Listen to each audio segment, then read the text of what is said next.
Mesdames et messieurs, bienvenue à votre édition de Hockey sans limite.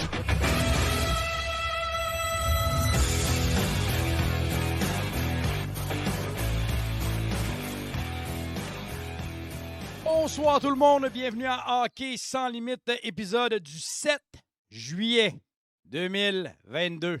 À 2 jours. 2 jours. Enfin! Après des mois à parler de la même affaire, on va passer à du concret et on va savoir le choix du Canadien de Montréal qui sera le repêchage qui est jeudi. Donc, vous avez vu Marc-André. Comment il va, Marc-André? Est en forme? Yes, en pleine forme. Toujours prête à parler de hockey avec toi, mon Yann. Puis toi, comment ça va?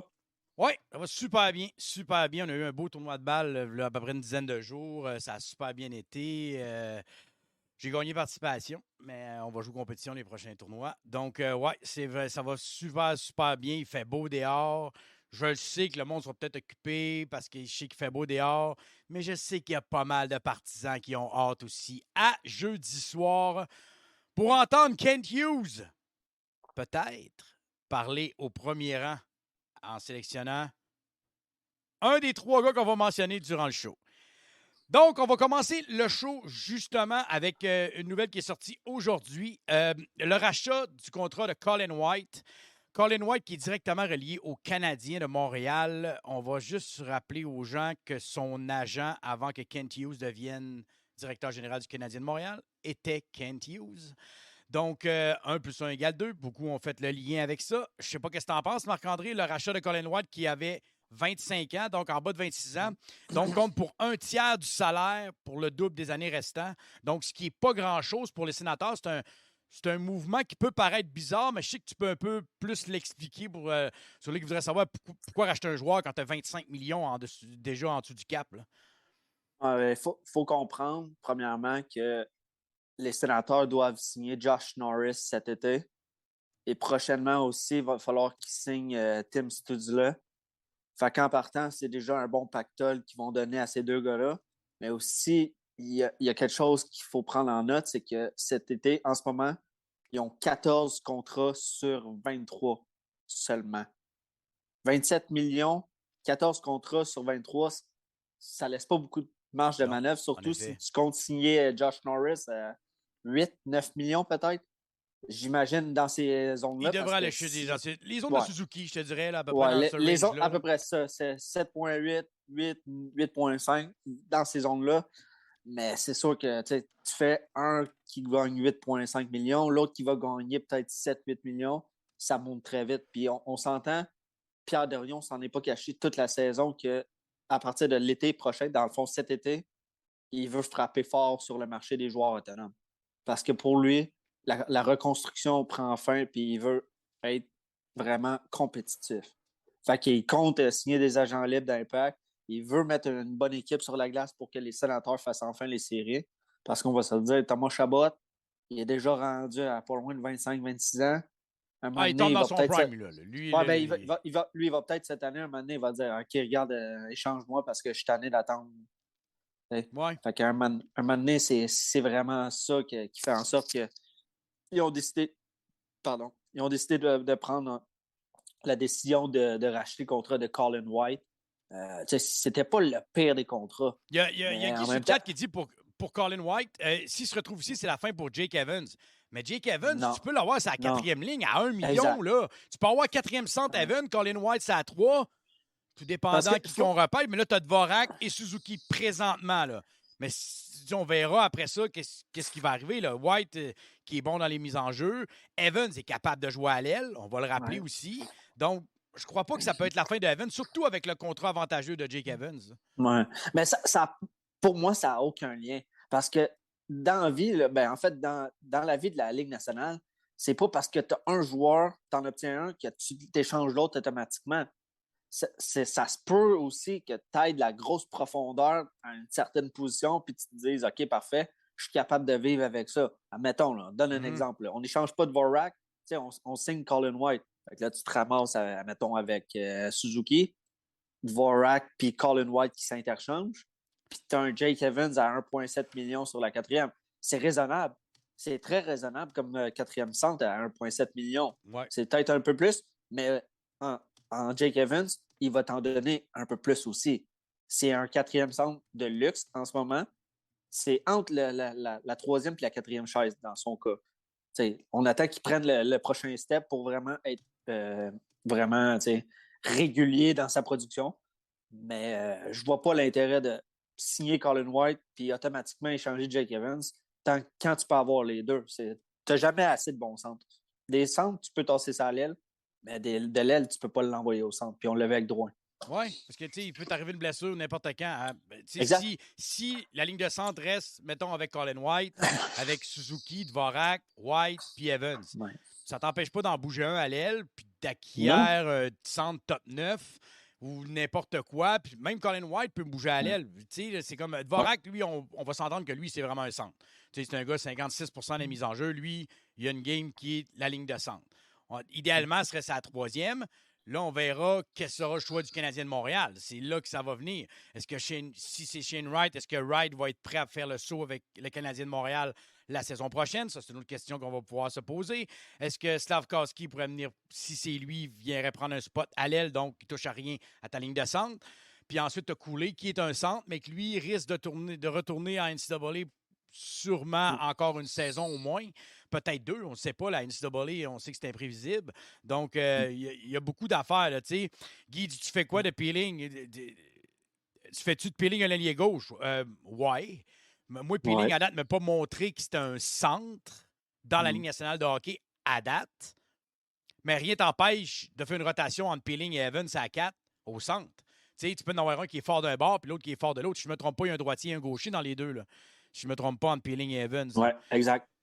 Donc, tu vas avoir un côté fort pour Peeling et un côté fort pour Evans. C'est un arme d'avoir ces deux gars-là, c'est à 4 qui peuvent te gagner des mises en jeu, donc passer moins de temps dans ta zone défensive. Donc, moi je pense que la quatrième ligne, c'est pas vraiment un casse-tête. Là. Ça va être plus ce qui va se passer plus haut dans le Canadien de Montréal. J'ai bien hâte de voir. Exact. Conférence de presse hier de Kent Hughes et le Cavalier. Hughes qui a vraiment été... Bon, c'est pas une déclaration choc, là, on va pas se le cacher. Là.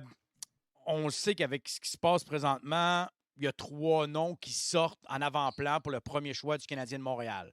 Donc, Shane Wright, Slavkovski et Logan Cooley. On connaît les 3. Moi, je connais un peu moins Cooley. J'ai vu Slavkovski jouer. Je suis encore pro-Wright, mais à 100 000 à l'heure.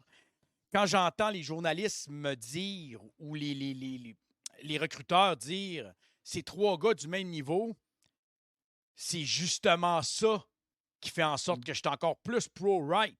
Parce que s'ils sont au même niveau puis que Shane Wright a manqué 20 mois de hockey, ce qui est 1 an et demi de hockey dans le corps, ça me dit que le selling de Wright est beaucoup plus élevé que les 2 autres. Parce que selon moi, c'est mon humble avis, sans les 20 mois manqués de Shane Wright, on ne parlerait même pas de Slavkovski et de Logan Cooley. Wright sera un numéro 1 unanime, puis on saurait déjà qui est le premier choix du Canadien de Montréal. Ton avis là-dessus, Marc-André, ouais? Pour revenir à Logan Cooley, selon moi, un meilleur selling offensif que Shane Wright. Peut-être il y a une moins bonne game two-way que Shane Wright parce que c'est justement la force de Shane Wright, la game sur 200 pieds. Par contre, on parle souvent de plafond offensif. Logan Cooley, il joue pas mal dans ces eaux-là. Ça parle que supposément qu'il y aurait le meilleur selling offensif au prochain niveau dans tout le draft. On verra. Mais moi, je suis un peu comme toi. Pour moi, c'était Shane Wright no matter what. Même si j'ai vu Slavkovski, je l'ai adoré. Mais un peu comme on se l'est dit avant le show, les points de Slavkovski au championnat du monde, ça a été contre des équipes assez affaiblies au niveau talent. Mais quand tu joues contre le Canada, quand tu joues contre les States, quand tu joues contre la Suède, puis t'es ordinaire, t'es correct. Pour moi, oui, tu as tout le bagage d'expérience, mettons le 16, le patin, la force physique, les mains. Mais pour moi, il ne m'a pas prouvé qu'il avait délogé Shane Wright. Parce que Shane Wright, on va se dire, depuis qu'il a 15 ans, il est perçu comme le premier choix. Il est perçu comme le premier choix total. Puis pour moi, ça n'a pas changé. Puis encore moins avec le fait qu'il a raté 18 mois ou 20 mois d'activité. Pour moi, ça fait juste confirmer ce que je savais déjà. Shane Wright, ça va être le premier. Est-ce que ça va être le meilleur dans 5 ans? On ne le sait pas.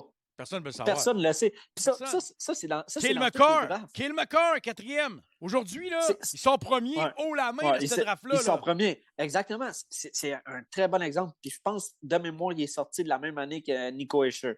Exact. Puis, Nico Hischier et Patrick.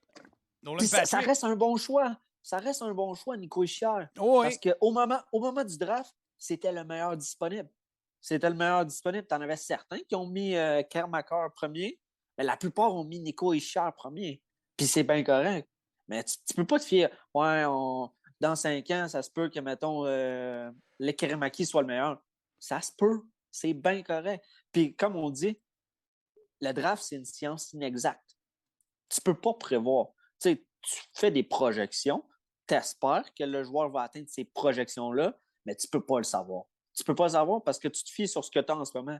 Puis ce qu'on a en ce moment, c'est qu'on voit 3 joueurs qui sont quasiment côte à côte au fil d'arrivée. Mais l'affaire, c'est que tu as Shane Wright qui a manqué 16 à 18 mois d'activité. Moi, quand j'écoutais Hughes hier et le Cavalier qui a eu une bonne discussion aussi avec Shane Wright, qui parlait beaucoup il a parlé beaucoup à Wright de comment il avait trouvé la pression d'être vu comme le premier choix depuis 2-3 ans. Parce que je me rappelle quand que Shane Wright était élu exceptionnel à 15 ans pour jouer dans le junior, le monde voyait déjà le draft de 2022, puis il se disait Wright, c'est le premier choix de 2022. T'sais, là, il manque 15 mois de hockey. Slavkovski, il y a 6 mois, on n'en parlait même pas dans le top 10. Puis là, tout d'un coup, il rentre dans le top 3. Moi, là, je vous le dis, là, je regrette pas encore le choix de Kotkaniemi parce que je crois encore qu'on avait besoin d'un centre. C'est peut-être une erreur de ma part d'avoir plus y été avec ce qu'on avait besoin et non le meilleur joueur disponible. Ouais, ça aurait dû être ça. Tu comprends? Je pense que Hughes a la mentalité de moi, je prends le meilleur disponible. J'ai besoin d'un centre ou un ailier. Je vais prendre, selon moi, qui sera le meilleur dans 3-4 ans. Tu comprends? Puis il en a beaucoup parlé là-dessus. Il dit il y a beaucoup il a parlé hier des points qu'il avait à apporter avec les jeunes. C'est pas juste une question du joueur de hockey sur la glace, l'attitude qu'il a. Il dit la manière qu'il a s'entraîner. On a parlé avec beaucoup de ses amis, beaucoup de ses proches, de la famille, des entraîneurs qu'il a eu bien avant qu'il joue présentement à 18 ans, des entraîneurs qu'il a eu plus jeunes, voir quel genre d'attitude qu'il avait, quel genre de gars qu'il pouvait être, voir sa capacité à augmenter ses habiletés et à comprendre les défauts que chaque joueur pouvait avoir en lui pour être capable de les améliorer. Puis il a nommé l'exemple de Brad Marchand. Il dit Brad Marchand, pour moi, c'est l'exemple parfait. Il dit ce gars-là, il dit son selling, il était repêché en 3e ronde. Si ma mémoire est bonne, fin 2e, début 3e ronde, je me rappelle Brad Marchand. Il dit, puis encore aujourd'hui, à 34 ans, ce gars-là s'améliore encore. Il dit c'est à cause que sa capacité d'auto-analyse est extrêmement élevée. Donc, ce gars-là, son selling, il continue à être bon. Puis, rappelle-toi, au début, Marchand, c'était un gars de 40-45 points. Puis, à Mané, ça a amené un gars de 70-80, 90, 100. Là, il est resté dans ce range-là. Là. C'est réussir à trouver ça, c'est chaque individu. C'est quand on dit que la draft n'est pas une science exacte, comme tu as mentionné tantôt, Marc-André, c'est exactement ça. Moi, je suis encore persuadé que Shane Wright est l'homme tout destiné. Il connaît le marché. C'est un Canadien. C'est un gars qui est né au Canada. Donc, il connaît le marché du Canadien de Montréal. Il connaît la pression. Je vais juste envoyer un... J'essaie d'être poli, là. Mais ceux-là qui ont fait du bullying envers la famille à Shane Wright et tout sur le web, là, sérieusement, là, vous faites pitié. Ça me fait pitié de voir ça. Là. C'est vraiment... Là. Ça, honnêtement, c'est complètement absurde. J'étais même pas au courant que ce que tu viens de mentionner. Ouais, Marco a sorti un article là-dessus que la famille avait dû dealer avec du bullying, avec des toughs du clavier, comme on dit. Là. Marchand, 3e ronde en 2006, c'est ça, 71e. Merci, Guy. Des warriors du clavier, comme on aime si bien les appeler. Bien, ça, il y en a tellement partout. Puis même la dernière fois, j'en ai vu sur la joueuse de tennis, Bianca Andreescu. Écoute, elle a été top 5 mondial, il n'y a pas long, puis là, en ce moment, elle reçoit du bullying de partout pour aucune fucking raison. Puis honnêtement, moi, ça me dépasse carrément. Tu essaies de prouver quoi en faisant ça? Tu veux rabaisser une personne pour te remonter, mais en fond, tu as juste l'air plus stupide. Mais c'est complètement stupide, puis il faut que ça arrête, même si je sais que ça n'arrêtera jamais. Là. Ça va toujours continuer parce qu'il va toujours avoir des estis d'imbéciles sur la planète. Là. J'ai hâte Fait de que, voir. J'ai hâte de voir qu'est-ce qui va se passer avec cela. Tu sais, Montréal Crazy, Slavkovski est loin d'être prêt pour la Ligue nationale. Le gars en arrache offensivement, défensivement contre des hommes en Finlande. Puis ça, c'est un excellent point. Le gars a moins de points, même si Craig McCagg va essayer de nous le vendre. Là. Le gars a moins de points que Kotkaniemi à son année de 18 ans, de 1. Et de 2, moi, quand j'entends parler que son QI hockey, c'est le QI d'une roche, là. Man, dans la Ligue nationale d'aujourd'hui, quand Martin Saint-Louis, Kent Hughes et Gordon nous ont bardassé, ils nous ont martelé de QI hockey, intelligence du jeu, capacité d'apprendre. Je ne voyais pas Slavkovski dans cette description-là. Je vois Logan Cooley, par exemple. Puis je vois Shane Wright. Tu sais, je comprends le edge qu'il y a entre les deux. Selon moi, il y en a un. Mais je comprends aussi que Hughes connaît énormément la NCAA puis qu'il a peut-être vu beaucoup plus, peut-être jouer l'effet des 18-20 mois que Wright n'a pas joué. Il a peut-être vu un peu plus couler. Fait que, mais je suis encore persuadé que ça va être Shane Wright. C'est normal. Il ne peut pas arriver hier. Il ne pouvait pas arriver hier et dire ça va être Shane Wright. Là, ils viennent de dire aux autres équipes tout ce qu'elle allait faire. T'sais, fait que là, le deuxième choix des Devils dit bon, ben, vous savez que Montréal prend Shane Wright. Voici ce que j'ai à offrir. Voici quel joueur vous pouvez avoir. Le champ Marc-André, bien sûr, est une vedette à hockey sans limite. Donc, vous venez de le voir passer avec un petit miaule en passant. Donc, bon, ouais, mais ton choix, tu sais que ça a amené une vedette avec le dernier show que tu as fait. Ouais, non, j'essaie de la contrôler en ce moment parce que là, elle essaie d'aller sur le clavier et tout. Fait que c'est un petit peu compliqué. Ouais. Mais, bon, j'ai sauté du coq à l'âne parce qu'on aurait dû commencer avec la finale de la Coupe Stanley, mais c'est ça, hockey sans limite. Vous le savez, des fois, ça va tout débattre de tous côtés. J'avais oublié de marquer finale dans ma feuille. J'avais marqué Russian. Non, en fait, j'avais pas monté ma feuille. Ça va bien, hein? Donc, on va revenir tout de suite sur la finale de la Coupe Stanley et le Pops Board. Le Pops qui, sur son board, a marqué bye-bye les Gougounes. Les gagnants, il y a eu Anne Brazo, Richard Martin, Nico Cardinal, Joe Tortini, je ne me trompe pas, Bernard Proux, Jojo Jav, 27 Benji, Yubi 3808, le Père Noël, Isa Larose, Robiti, Patrick Denis et Pierre Carrero qui ont eu les bonnes prédictions de l'Avalanche du Colorado qui a gagné en 6. L'Avalanche qui ont fini les séries éliminatoires 16 victoires avec seulement 4 défaites, ce qui est impressionnant avec un gardien comme Darcy Kuemper, je vais l'avouer, là. J'avais aucune confiance en lui. Vasilevski a été fidèle à lui-même. Là. Sans lui, je pense que cette série-là serait terminée bien avant ça. Marc-André, je vais te laisser aller là-dessus parce que moi, je vais vous l'avouer, j'ai écouté la première game, puis la game de 7-1 m'a fait décrocher complètement de la finale de la Coupe Stanley. Moi, des scores de même en finale de la Coupe Stanley, j'ai bien de la misère avec ça. Je suis resté old school. Moi, ma meilleure série d'une série cette année, ça a été Calgary contre Dallas. Des matchs de 2-1, 1-0. Moi, de l'intensité de même, puis des matchs énormément serrés. J'adore ça. Quoique les 2-3 derniers matchs de Mpobé contre l'Avalanche ont été très excitants. Marc-André, ton analyse de la finale de la Coupe Stanley. Félicitations aux anciens Nordiques, là. Je vais juste dire de même parce que pour moi, c'est encore les anciens Nordiques. Il y en a plein qui me disent Chris décroche, ça fait 25 ans. Ouais, mais c'est pas grave. Moi, de voir des logos des Nordiques dans les estrades applaudir, j'ai bien de la misère avec ça. C'est personnel, ça. Marc-André, ton analyse de la finale de la Coupe Stanley. Ça a commencé assez hardcore pour Tampa parce que on va se dire, après 2 matchs, Tampa n'était pas là pantoute au Colorado. Surtout le deuxième match, que ça a été complètement sens unique. Puis je pense qu'après une période, c'était 23-5 les lancers pour Colorado, tellement qu'ils bourdonnaient autour du filet de Vasilevski. Mais on a vu un bel ajustement de la part de Tampa pour les matchs 3, 4, 5, 6. Là, ça devenait du meilleur hockey. Tu voyais que Tampa reprenait un peu le dessus. Tu sais, c'était pas mal plus égal. Mais je te dirais que globalement, l'Avalanche a mieux géré la série, a mieux géré ses matchs, pas mal moins de revirements aussi. Comme on dit, le hockey, c'est un jeu d'erreur. L'équipe qui a fait le moins d'erreurs l'a remporté. Puis, tu sais, oui, je sais, il y a eu controverse sur le but de Nazem Kadri. Je pense que c'est le match numéro 5. Ouais, c'est ça, c'est le numéro 5. Il y a eu une certaine controverse sur le dernier but, comme quoi que Colorado avait 6 ou 7 joueurs sur la patinoire. Ça, c'était tiré par les cheveux un peu. Là, puis c'était bien correct. Mais Je comprends la règle du 5 mètres, là, parce que Ouais. oui, le joueur était loin, c'est vrai. Mais Ouais. écoute, dans une game de hockey, à regarder les changements, vous allez voir qu'il y en a c'est pas tout le monde qui est à 5 mètres quand il y a des changements. Là. Non, c'est ça. Puis, il faudrait juste rappeler, par exemple, que le premier but de Tampa dans cette game-là, il a été marqué pendant que Kemper avait plus de casse sur la tête. Ouais, Ça, ça, c'est un autre règlement qui ça, est c'est un clair, règlement mais qui est... qui devrait être revu parce que, tant qu'à moi, un gardien qui perd son casque, t'arrêtes Tu sais, si game la tout de suite. gardien shake son casque pour le perdre, ça, je suis d'accord de continuer le jeu. Non, c'est Mais une si autre t'as reçu une histoire. puck puis le casque à revol, comme on a vu de Quimper, selon moi, arrête le jeu. Asti, s'il mange C'est- la puck d'en face, là... Parce que le règlement est clair. T'sais. Ils disent que normalement, quand un gardien perd son casque, là, je le traduis de l'anglais, quand un gardien perd son casque, tu arrêtes le jeu.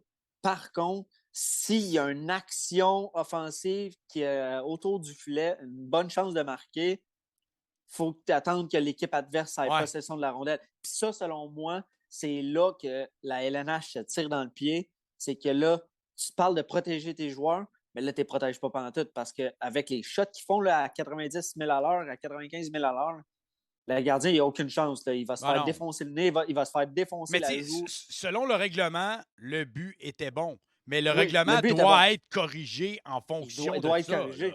C'est clair. Ça c'est un peu le même principe que le but que Kyle McCarr a marqué, la règle du hors-jeu. Tant qu'à moi, le gars, il rentre en possession de la rondelle. T'sais, il a la pleine possession de la puck, il rentre en zone. La rondelle est sautillante, il l'a pas sur sa palette. Moi, là-dessus, je suis encore pro McCarr, puis j'aime pas l'avalanche. Ça, par exemple, c'est là où est-ce que j'ai dit qu'il y a un certain litige sur le règlement, puis j'étais un peu d'accord avec Carlo Colaiacovo quand il a fait son tweet. Il a dit qu'il y a une différence entre laisser la puck rentrer dans la zone, attendre que le joueur sorte pour aller la récupérer, puis un gars qui rentre en possession de la rondelle. Parce qu'on va se le dire, quand tu stick handling pour rentrer en zone, tu n'as pas tout le temps la puck sur ta palette. Tu jongles avec. Je comprends, mais le règlement, moi, mais... c'est assez clair. Là, c'est comme si... Mais le règlement, il est fait de même. Si moi, je pousse la puck en zone neutre, je vois qu'il y a un joueur qui est là, puis je touche pas dans la zone en attendant que le gars sorte pour aller la chercher après, c'est bon. C'était pas consciemment, ça. Ça, c'était pas consciemment. Le gars, il a la possession de la rondelle. Ouais, mais McCarr, quand il pousse la rondelle, il est à peu près à un pied de la puck. Là. Il la pousse parce qu'il dirige son hockey pour aller la chercher après. Non. Ça, c'était plus de la coïncidence qu'autre chose, parce qu'on va se le dire, McCarr avait sûrement. la pleine possession. Oui, sûrement. Ouais, mais regarde McCarr, il s'arrive puis il voit le gars de son coéquipier qui est pas dans la zone. Tu le vois qu'il le voit. On va en parler longtemps, mais ça, on va le mettre ça de côté. Mais moi, je fais juste, tu sais, ostiner la logique de tout ça. Non, mais moi, Guy dit le but. Je trouve pas ça logique. Guy dit le but n'était pas bon. Non, le but, selon le règlement, était bon. Selon le règlement, il est bon. C'est que si le gars pousse la rondelle et qu'il est en contrôle, le règlement devrait être clair de le but n'est pas bon. Mais le règlement dit que le but était bon. Ça, il n'y a pas de doute. Ça, j'ai jamais ostiné ça. Là. Le règlement est clair. Puis si on suit le règlement, on a appris cette année dans des séries, pareil. Si on suit la logique, logique pour moi. La logique te donne raison, c'est vrai. Le trois quarts des jeux que j'ai fait quand je jouais au hockey, je contrôlais la puck en entrée de zone, puis à 99,9% du temps, c'est wavé. À moins d'en avoir un qui sorte d'une bulle puis qui le siffle hors jeu, ça marche pas même. Mais en tout cas, regarde, on pourrait en parler longtemps, mais ça, c'est des règlements douteux. Guy dit, ça a été dit que le règlement serait revu cet été. Puis ça, je pense que ça va être clair. Revoyez le règlement, mettez-le noir sur blanc. Puis... Pourquoi tout le temps attendre qu'il arrive des incidents? Marc-André, là, cet incident-là, fait combien de fois qu'on fait le show de hockey sans limite? 673, là? Moi, j'ai jamais vu ça, là. Ça fait 6 ans, j'ai jamais vu ça. Non, mais faut que ça l'arrive pour dire, OK, tu sais, parce que ils peuvent pas analyser tous les points de tous les règlements à chaque année. C'est quasiment impossible. La base reste là, ils disent, bon, ça, c'est pas arrivé. Simplifié. Ouais, là, ce qu'il faut, c'est la mettre vraiment simplifiée. Parce que là, ils font des points A, point B, point C, point D-A, point E. Il y en a beaucoup, là. C'est beaucoup. Ça devrait être noir sur blanc. Si le gars est en possession de la rondelle, c'est lui qui la pousse. Bon. C'est refusé, that's it. Continue sur la finale. OK. Puis, c'est ça, comme j'ai dit, les quatre derniers matchs ont été pas mal plus partagés. Ouais. Par contre, on va se le dire, Tampa qui fait 3 runs de Coupe Stanley en 3 ans, le corps est magané. Puis on s'entend, c'est pas une excuse là, parce que même s'il avait été en santé, je pense que Colorado aurait gagné parce qu'il ne faut pas oublier, Nazem Kadri il est amoché sur un moyen temps, de 1. Puis t'as pas un de tes défenseurs top 3, hein, voyons, Sam Samuel Girard. Girard, ouais. Fait que ça, c'est deux joueurs. Avouez que Ring d'impact. Johnson a joué quand même une solide série. Là, on va pas, Ouais, on va pas ça, l'enlever, mais j'enlève. Sam Girard J'enlève est rien. quand même la Mais- mobilité de ce qui est Ouais, le style exact. du Colorado. Là. Fait que pour moi, ça a été le point tournant. Tu sais, le Colorado avec sa profondeur. Quand je pense à Valérie Nichushkin qui a connu des séries fantastiques. Ouais, Écoute, extraordinaire. là. c'est d'après moi, tu sais, quand on parle de joueurs qu'on attendait depuis longtemps, là, lui, on l'attendait depuis très longtemps. Persuadé que Et même Dallas à- regardait ça et il se disait qu'est-ce qu'on a raté Ouais, sur mais lui, à son draft, tu sais, il était vu très haut. Puis Ouais. là, Dallas pensait avoir la bonne on croyait solution. tous. On en parlait de lui Mais- à Dallas pour se dire lui, il- il va exploser un moment donné. Là. C'est parce qu'il a pris beaucoup de temps à se développer. Puis ça, c'est comme n'importe quel joueur. Des fois, tu en as qui se développent sur le tard. Puis c'est le cas de Nichushkin. C'est tout. C'est plate à dire, mais c'était pas un mauvais choix de Dallas. Puis ils ont fait la bonne décision de le laisser aller. Mais tu sais, c'est ça la preuve qu'il faut être patient. Mais tu sais, Des patient fois- jusqu'à un certain point. Le gars, il a quand même 27 ans. Là. Fait que, à un moment donné, tu sais, tu peux pas être patient éternellement. là. Il dit la conclusion, 2 très bonnes équipes, mais une plus maganée que l'autre. Ouais, vrai. c'est C'est ça. vrai que Tampa Bay était Puis- magané. On peut pas le nier là, avec. Mais c'est 3 raids. C'est 3 raids à la finale de la Coupe Ah Stanley ouais, qu'ils ont tu peux pas magané. enlever ça, là. C'est l'accumulation. C'est pas juste une saison, parce qu'on va se le dire, à la première raid contre Dallas, le 3/4 des joueurs étaient assez en forme. Tu avais des petits bobos ici ou là, mais rien de majeur. L'année passée, c'était un peu plus magané. Cette année, par exemple, là, ils ont eu la claque de blessure. Là. C'était vraiment magané de A à Z. Puis sans Vasilevski, il n'y avait juste pas de série. Là. Honnêtement, je ne sais même pas s'il passait Toronto. Non, Vasilevski, Vasilevski a littéralement volé la série aux Leafs. Même si, tu sais, On je vais a la beau mettre, rire des les- livres si on faisait en première ronde. Ouais. À part Colorado, c'est l'équipe qui a quand même donné le plus de fil à retard au Lightning. Voilà, ça c'est sûr. là. Fait que ça, c'est mon observation de la série finale.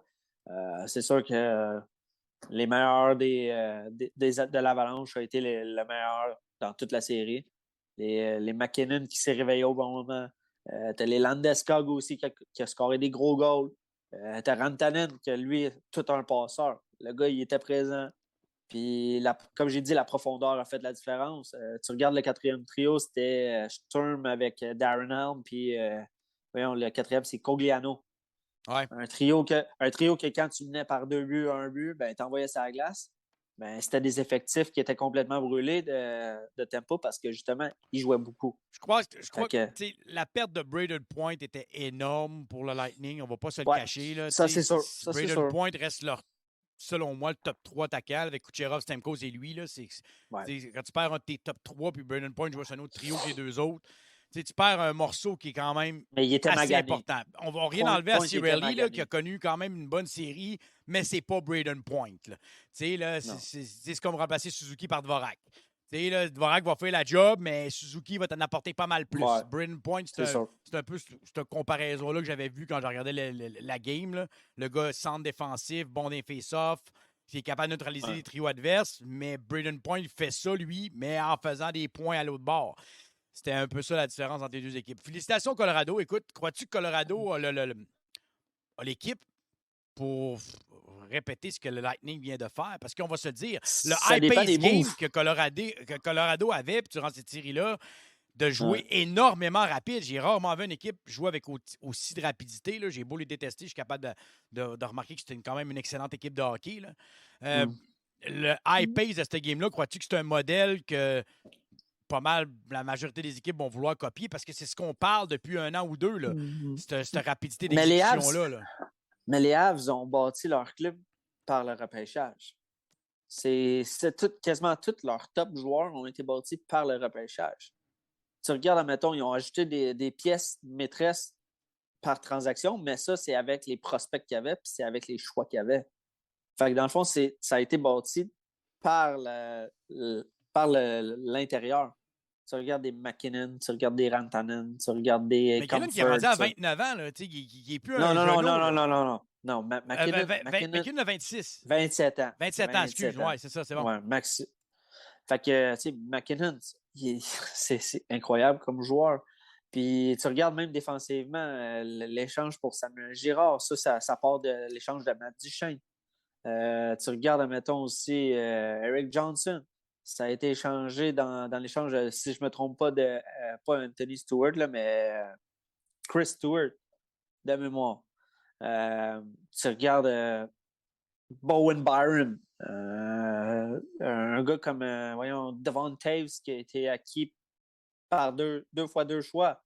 Deuxième choix, deuxième ronde.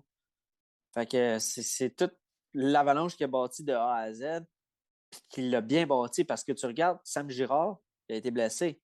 Mais qui l'a remplacé? C'est Bowen Byron.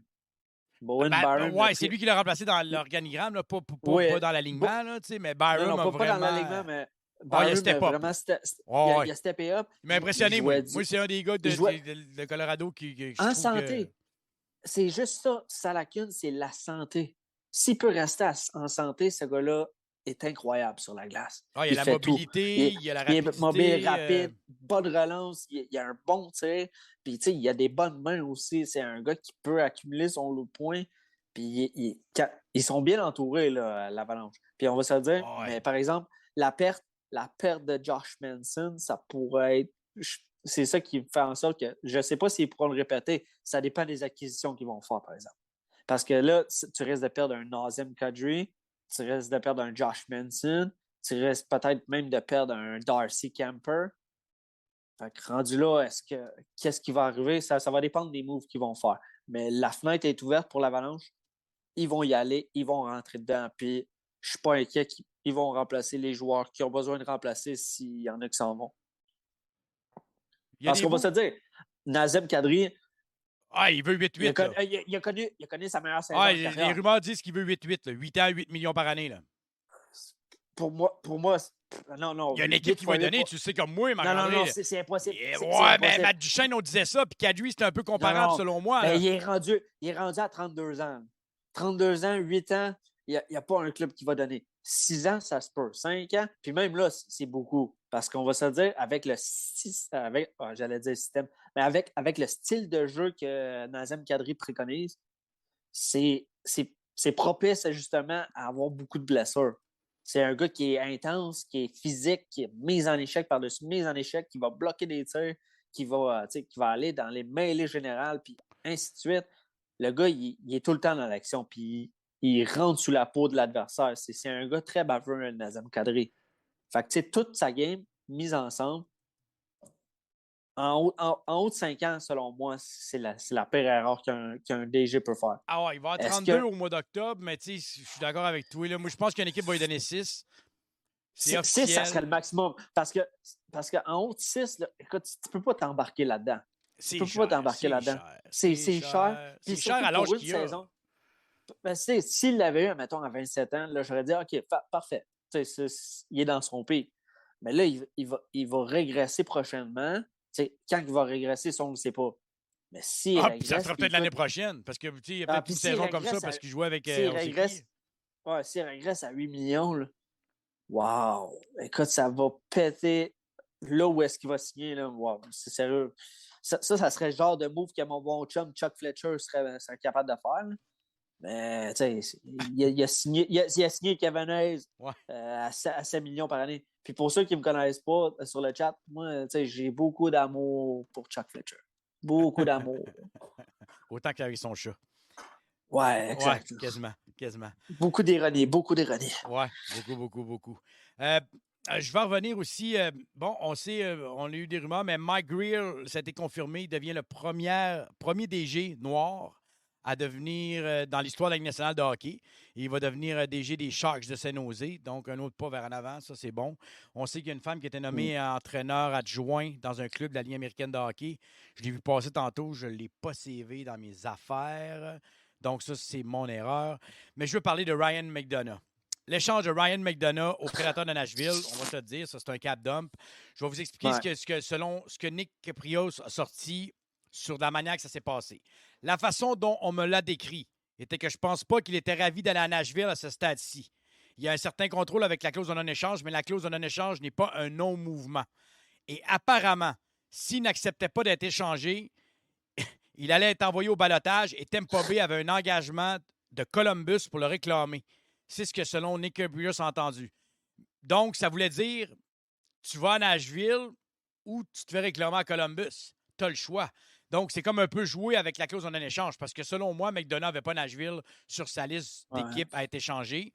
Donc, ils ont dit, ben, tu as deux choix. Je te mets au balotage, Columbus te ramasse ou tu acceptes d'être échangé à Nashville. Parce que là, on va dire les trades, là, le trade, c'est vraiment un cap dump. Là. Philippe Myers puis l'autre joueur que je connais même pas. Là. Ça, c'est vraiment un cap dump. Là. Qu'est-ce que tu penses de la façon de Brisebois a fait l'affaire et de l'échange pour les Prédateurs de Nashville? Il reste quand même 4 ans de contrat au contrat de McDonough à 6,7 si ma mémoire est bonne, Marc-André. Ouais. Ben, je vais parler de la manière que ça s'est fait. Après ça, je vais parler de son contrat. La manière que ça a été fait, moi, je trouve ça sournois. Mais business is business. Le gars pense business. Le gars est brillant, business. Puis il agit en fonction de ça. Fait que d'un certain point, lui, OK, ça va peut-être faire une tâche à son dossier, mais lui, il est là pour la business. Puis je pense pas que ça va entacher son dossier, c'est pas ça que je dis. Mais c'est juste un move de cap, comme tu dis. Puis honnêtement, pour revenir à son contrat, il reste 4 ans, 6,75 millions. 32, 33? 33 ans. 33 ans, quasiment 7 millions. Puis on l'a vu en série, là, c'est plus le McDonough de 28. Là, c'est le genre de défenseur qui va ralentir plus rapidement peut-être qu'un genre de défenseur hyper mobile comme Jeff Petrie, exemple. Petrie qu'on voit encore hyper efficace et qui va l'être encore sûrement pendant 3 ans. Exact. Parce que c'est un défenseur hyper mobile. McDonough qui n'est pas nécessairement ce prototype-là. Là. Mais attends, il faut faire attention à ce que je dis. Je dis pas que McDonough est rendu inutile. Mais par exemple, McDonough, c'est plus un défenseur à 7 millions. Peut-être dans le gros top, un défenseur défensif de son calibre qui peut amener 20-25 points, peut-être autour de 4,75, 5. Mais de là à gagner 6,75 millions, moi, je dis bravo à Julien Brisebois parce qu'il vient de se libérer d'une fichue de grosse épine qu'il avait dans le pied. Il y a Guy qui dit, ça prouve juste que pour Brisebois, c'est juste de la viande. Faire ça ou échanger un quartier de bœuf, c'est pareil. Mais tu sais, quand tu es directeur général, Guy, il faut que tu te mettes dans la peau du gars que lui se dit, moi, j'ai de l'argent à libérer, puis j'ai ce move-là. Tu sais, Columbus t'appelle, dit, si tu le mets au balotage, moi, je le réclame. Tu dis, OK. Puis là, l'autre, il n'y a pas Nashville, puis tu as un trade avec Nashville qui est fait sur papier. Moi, être DG, tu t'attaches à des joueurs, je comprends, mais trop s'attacher, on le voit ce que ça a donné aussi. Puis Dieu, vous le savez à quel point j'ai adoré Marc Bergevin, mais on sait que des fois, son cœur a peut-être trop été attaché envers certains joueurs. Là. On ne va pas se le cacher. On en a parlé toute la saison, là, le Brendan Gallagher. Là. Son amour envers Gallagher a peut-être été trop grand, puis on a vu ce que ça a donné. C'est qu'un moment donné, il faut que tu aies un détachement malgré que tu aimes le joueur. Puis McDonough a joué longtemps avec Tampa Bay. Il a gagné 2 coupes là-bas, dont une troisième fois qu'ils ont été en finale, même s'ils ont perdu. C'est quand même une run super intéressante. Donc, tu sais, rendu là, c'est mean business. Moi, j'ai mon équipe à garder. J'ai quelqu'un pour te remplacer à défensive. J'ai besoin juste que tu me libères ton salaire. C'est plate, mais c'est un peu ça. Là. Je pense pas qu'il va s'ennuyer à Nashville non plus. Là. Puis, tu sais, ça va être un super bon défenseur de deuxième duo pour l'instant. Puis à Nashville, ils ont beaucoup d'espace sous la masse salariale. Fait qu'eux autres, ça les impacte pas. Eux autres, ils rajoutent un vétéran pour jouer avec Dante Fabro sur le deuxième duo. Ou peut-être même. D'après moi, il va jouer avec Fabro. Là, je pense que c'est le défenseur parfait pour jouer. Premièrement, moi, je pense que ça va être le match qu'ils veulent faire parce qu'ils veulent garder Ekholm avec Roman Josi à droite. Puis honnêtement, McDonough, c'est un bon joueur. C'est un bon 4, on ne va pas le nier. À 6,7, non, mais c'est un bon 4. Oui, c'est ça. C'est un bon 4, mais plus au salaire qu'il y a en ce moment. Puis en plus, avec la production qui descend, là, si en plus sa vitesse descend dans la prochaine année, là, ça peut peser lourd. Mais en même temps, il est à Nashville. Ils ont de l'espace sous le cap salarial. Puis, moi, comme j'ai dit, c'est un coup sournois, mais pas illégal. C'est un peu ce que Saros et le Pop dit sur le board. Les joueurs sont des PME eux-mêmes. Les joueurs de nos jours, ils décident où ils vont quasiment. Là. Là, c'est comme ça. Là. Regardez dans la NBA, là, les Kevin Durant, moi, je veux jouer avec telle équipe, je veux jouer avec des équipes. Les joueurs à cette heure sont rendus comme ça.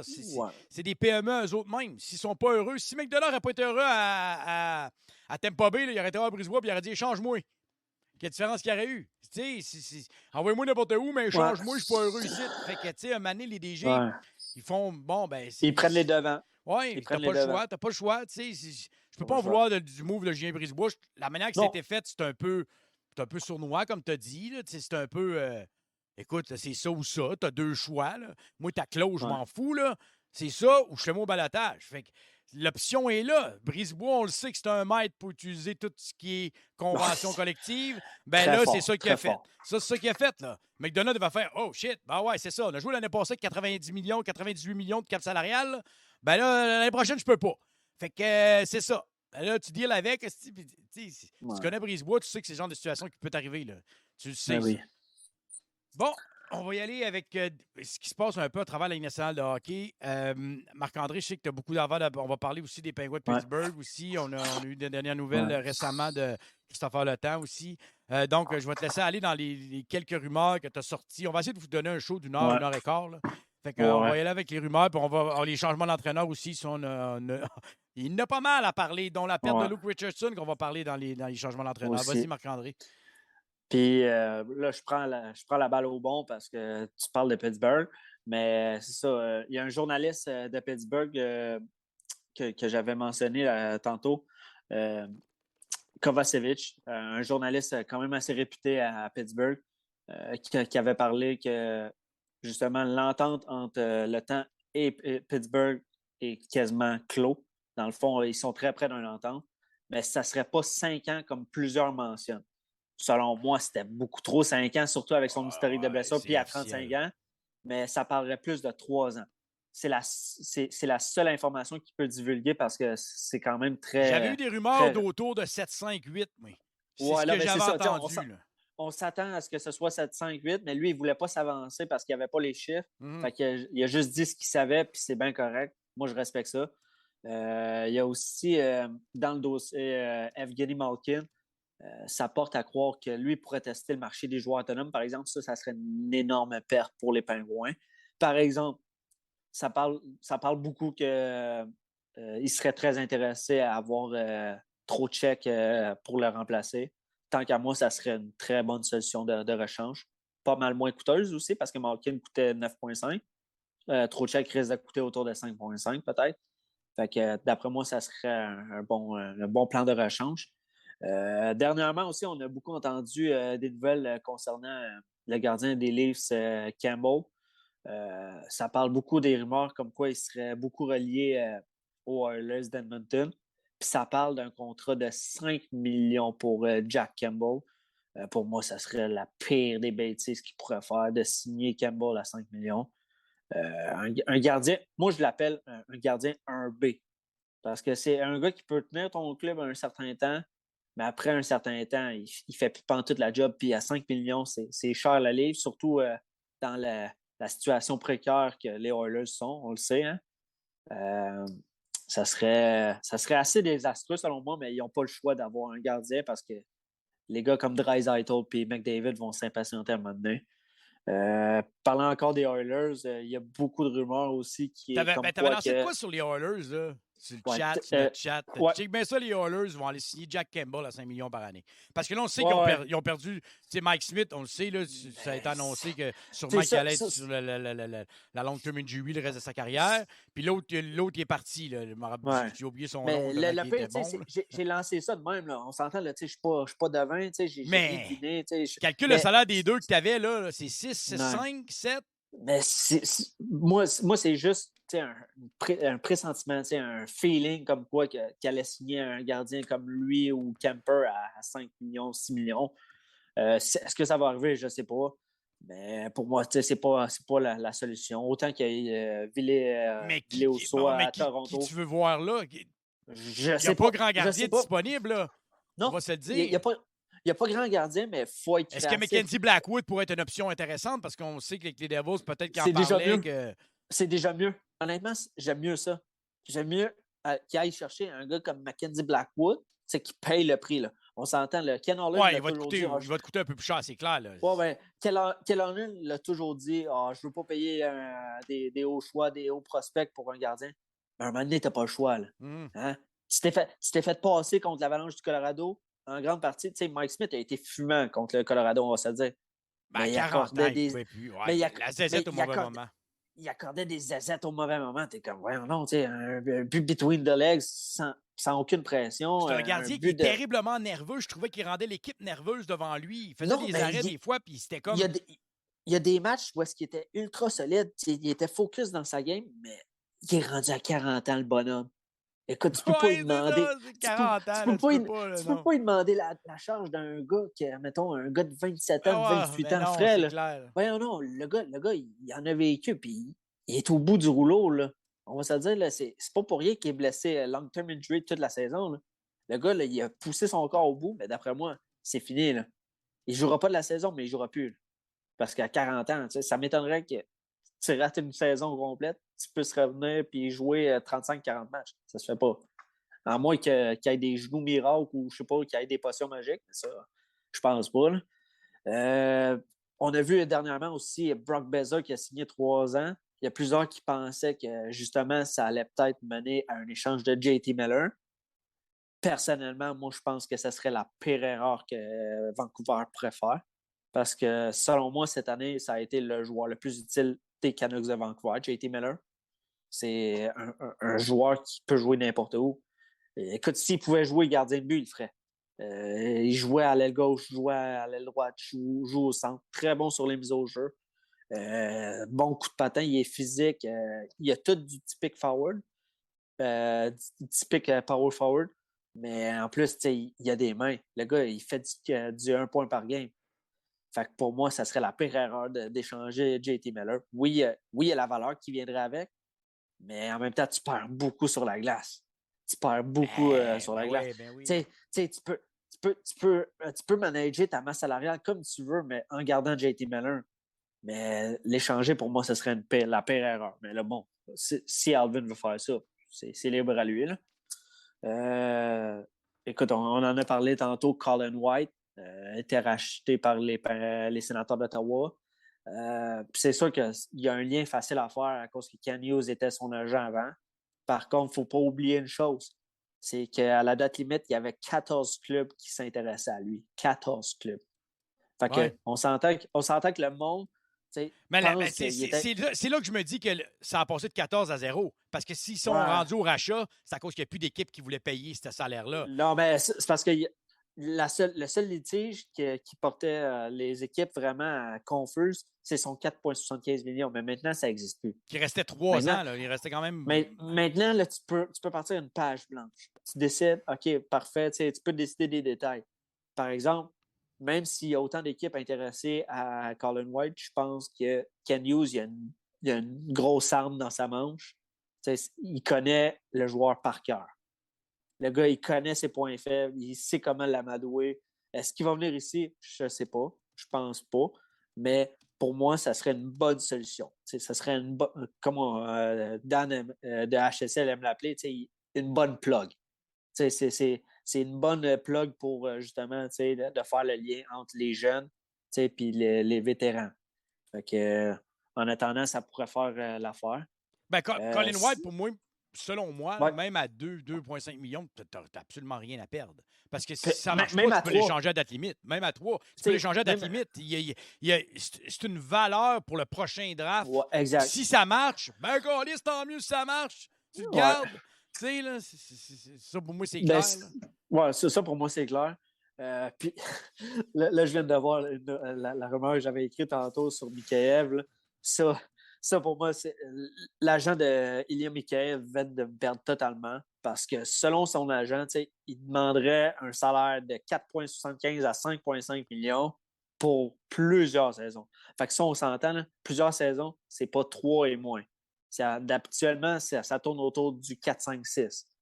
Ouais. Puis payer 5 millions, 5,5 millions pour Ilya Mikheyev, c'est une équipe qui va lui donner. Moi, je pense qu'il va y avoir 4-5. Moi, je pense qu'il y a une équipe qui va lui donner 4-5. 4,5.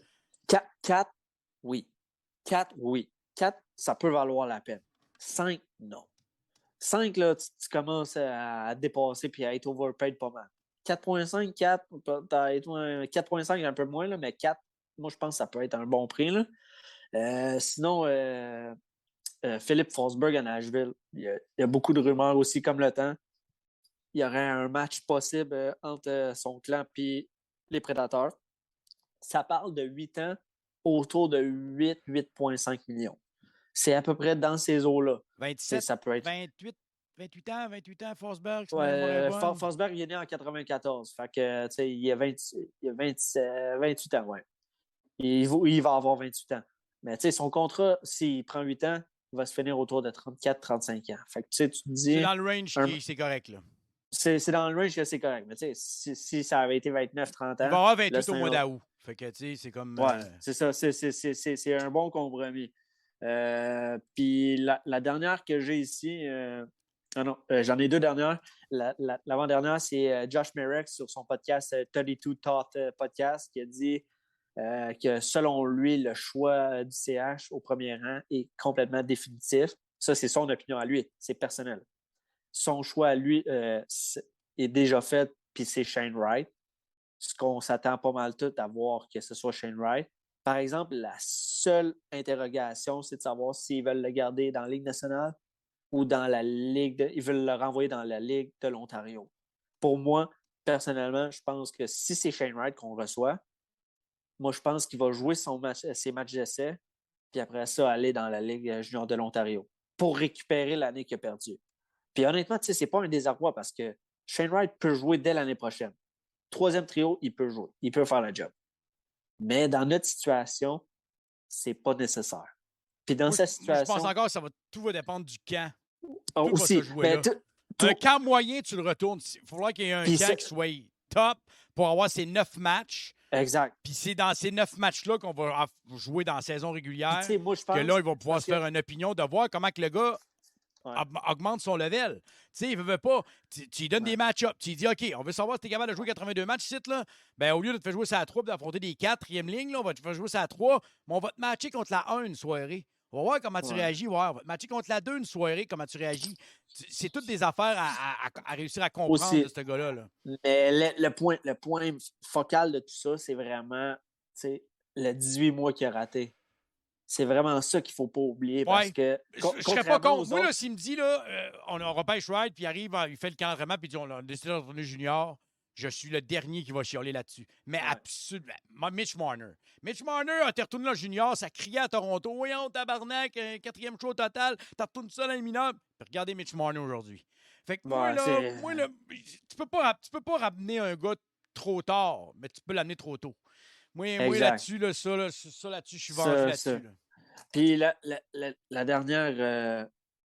Le dernier point que je voulais amener, c'est le congédiement de Bruce Cassidy à Boston, qui a créé beaucoup de haine à Boston parce que ne comprend pas pourquoi ils ont congédié un aussi bon coach. Puis comme de fait, le lendemain, ou je pense le surlendemain, il a été engagé par Vegas.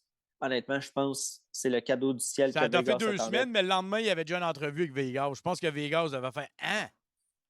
On peut avoir Butch Cassidy, là, vous niaisez, là? » On parle de Cam Neely qui est un peu dépassé avec sa mentalité. Ben là, on vient de Il paraît que Cassidy est un coach qui était très, très dur envers les joueurs. Mais Colin, regardez les résultats des Bruins. Tu sais, un mané, là, tu peux pas tout le temps chouchouter. Là, moi l'affaire des joueurs millionnaires, puis qu'il ne faut pas parler trop fort, la misère avec ça, j'ai encore, tu sais, je vais le répéter encore, je suis un old school guy. Je suis un gars qui adore les gardiens de but, je suis un gars qui aime les low score games.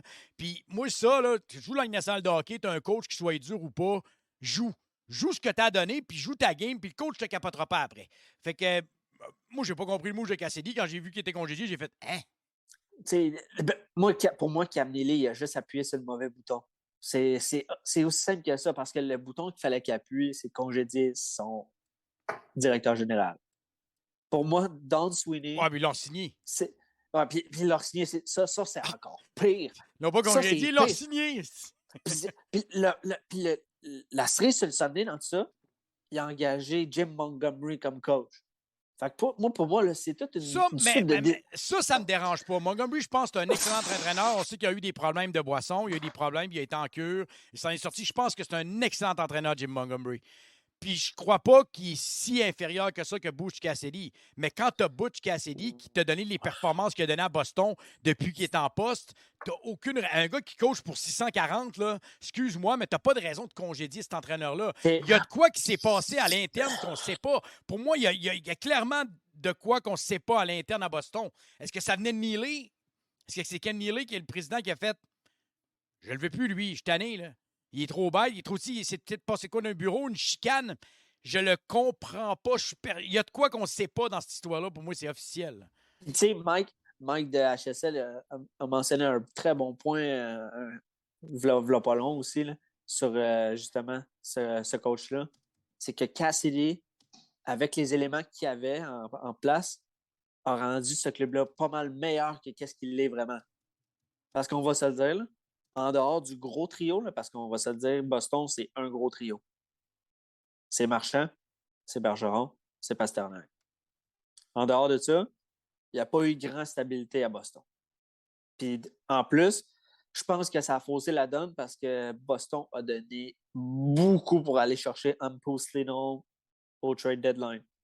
Puis tant qu'à moi, c'était une grave erreur. Une très grave erreur parce que leur club est très vieillissant. Il est très vieillissant. Puis en plus de ça, Bergeron, il est peut-être à 1 an ou 2 de la retraite.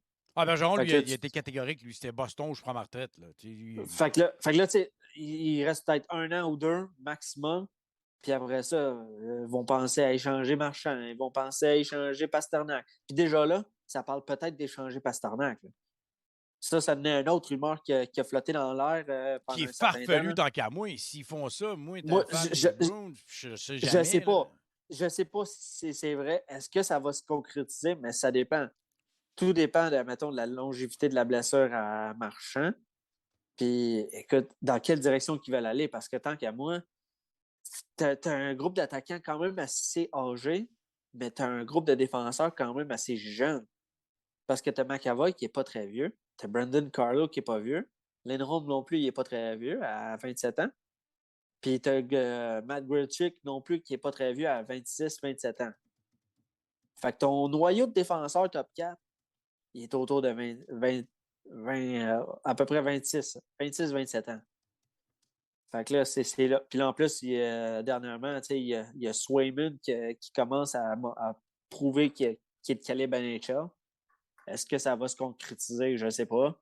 Je pense pas qu'ils vont échanger Pasternak tout de suite, mais je pense que ça pourrait être un avenue qu'ils vont explorer si jamais Bergeron prend sa retraite. Ça pourrait être un avenue qui pourrait être exploré avec Marchand. Là. J'ai hâte de voir. J'ai hâte de voir Boston, ça va bouger. Ouais. On va parler des. Bon, on va tout de suite clarifier le statut de Romanov parce que là, on sait que c'est ce qui arrive présentement en Russie. Il y a vraiment des affaires qui se passent assez hallucinantes. Là. Ivan Fedotov, un gardien prospect de 25 ans qui jouait pour le comment il s'appelle ce club-là? Il jouait dans KHL, on va dire ça comme ça. Le SKA, en tout cas de Moscou, il s'en venait pour jouer en Amérique avec les Flyers. Eh bien, ils l'ont intercepté aux douanes et ils l'ont envoyé à l'armée. Croyez-le ou non, ouais, on en retourne dans les années 1960-70. Le gars n'a pas pu se rendre. Puis là, présentement, il y a une dernière nouvelle qui est sortie. Ce serait que Sorokin pourrait se retrouver dans le trouble. Un peu comme l'espoir des Flyers, Ivan Fedotov, qui est emprisonné présentement pour avoir refusé son service militaire parce qu'ils ont dit qu'il s'en va à l'armée. Lui, il a dit non, je ne vais pas. Fait qu'ils ont dit, ben c'est beau, on te met en prison. C'est facile de même être un Russe. Hein? C'est facile. C'est comme... On en retourne dans le temps de l'URSS. C'est vraiment de même. L'armée possède les droits de nombreux jeunes joueurs qui évoluent actuellement à l'étranger. S'il ne règle pas officiellement la question avec le bureau d'enrôlement militaire, des joueurs comme Egor Afanasiev, Artem Gouchnikov, Ilyar Sorokin, Denis Gourianov et Dimitri Samorukov pourraient connaître les mêmes problèmes qu'Ivan Fedotov. Hey man, il m'a mis au défi, ce texte-là. Hein? Navanesti des noms russes. Hein? Avoue, je me suis quand même pas planté. Même moi, quand j'avais pas lu au complet, j'avais rendu à Sorokin, là, je vois tous les joueurs. Après, je suis comme fuck, en même temps que je le disais. Je suis surpris, mais t'as bien fait ça, Yann. Mais sérieusement, on sait Sorokin là, qui va avoir 27 ans au mois d'août. Ouais. Sérieusement, ce qui se passe présentement avec les attaquants russes, pour ça je voulais clarifier le statut de Romanov. Yuzia l'a dit en conférence de presse. Il dit, lui, ses papiers, c'est déjà réglé. Il s'en vient la semaine prochaine à Montréal. Il n'y a pas de danger. Tout est fait. Tout est correct. Bon, on sait que Romanov, c'est correct. Je ne sais pas s'il s'attaque aux gardiens, mais il y a des joueurs là-dedans. C'est pas juste des gardiens de but. Comment tu vois ça, toi, Marc-André? Cette façon rétrograde de tu veux pas rester en Russie, bon, on t'envoie à l'armée, puis tu veux pas aller en armée, bon, on te crisse en dedans. Excusez-moi les propos, là, mais c'est à peu près ça qui se passe. Je suis abasourdi qu'en 2022, qu'on parle de ça, hockey sans limite, là, vas-y. Tu sais, il y en a plusieurs au Québec pendant la pandémie qui pensaient qu'on était en dictature au Québec. Ça, ce n'est une dictature. Ça, ce n'est Ça une qui est une dépasse la vraie. dictature. Une, là. sincère. Là. Attends, c'est quoi le terme que j'avais utilisé avant le show? J'ai complètement oublié le terme que j'avais utilisé. Extrémiste. Ouais, c'est l'extrême. C'est une espèce de pensée extrémiste, comme tu as dit, à peu près dans les années 1960, 70, 80 en Russie. Il y avait cette espèce de mentalité-là. Ben, on dirait qu'on est en train de les revivre. Mais pour moi, ça n'a juste pas sa place. Est-ce que la LNH va s'en mêler? Je ne sais pas ce qui va se passer. Honnêtement, moi, je ne suis pas trop le dossier. Je ne suis pas trop au courant. Fait que je ne peux pas tant m'avancer là-dessus. Mais je suis pas mal sûr que la LNH va se faire un point d'honneur à vraiment rapatrier tous ses joueurs pour que justement que tout soit réglé avant la saison. Parce que c'est sûr que si Ilya Sorokin ne joue pas pour les Islanders, ça va faire mal sur un moyen temps.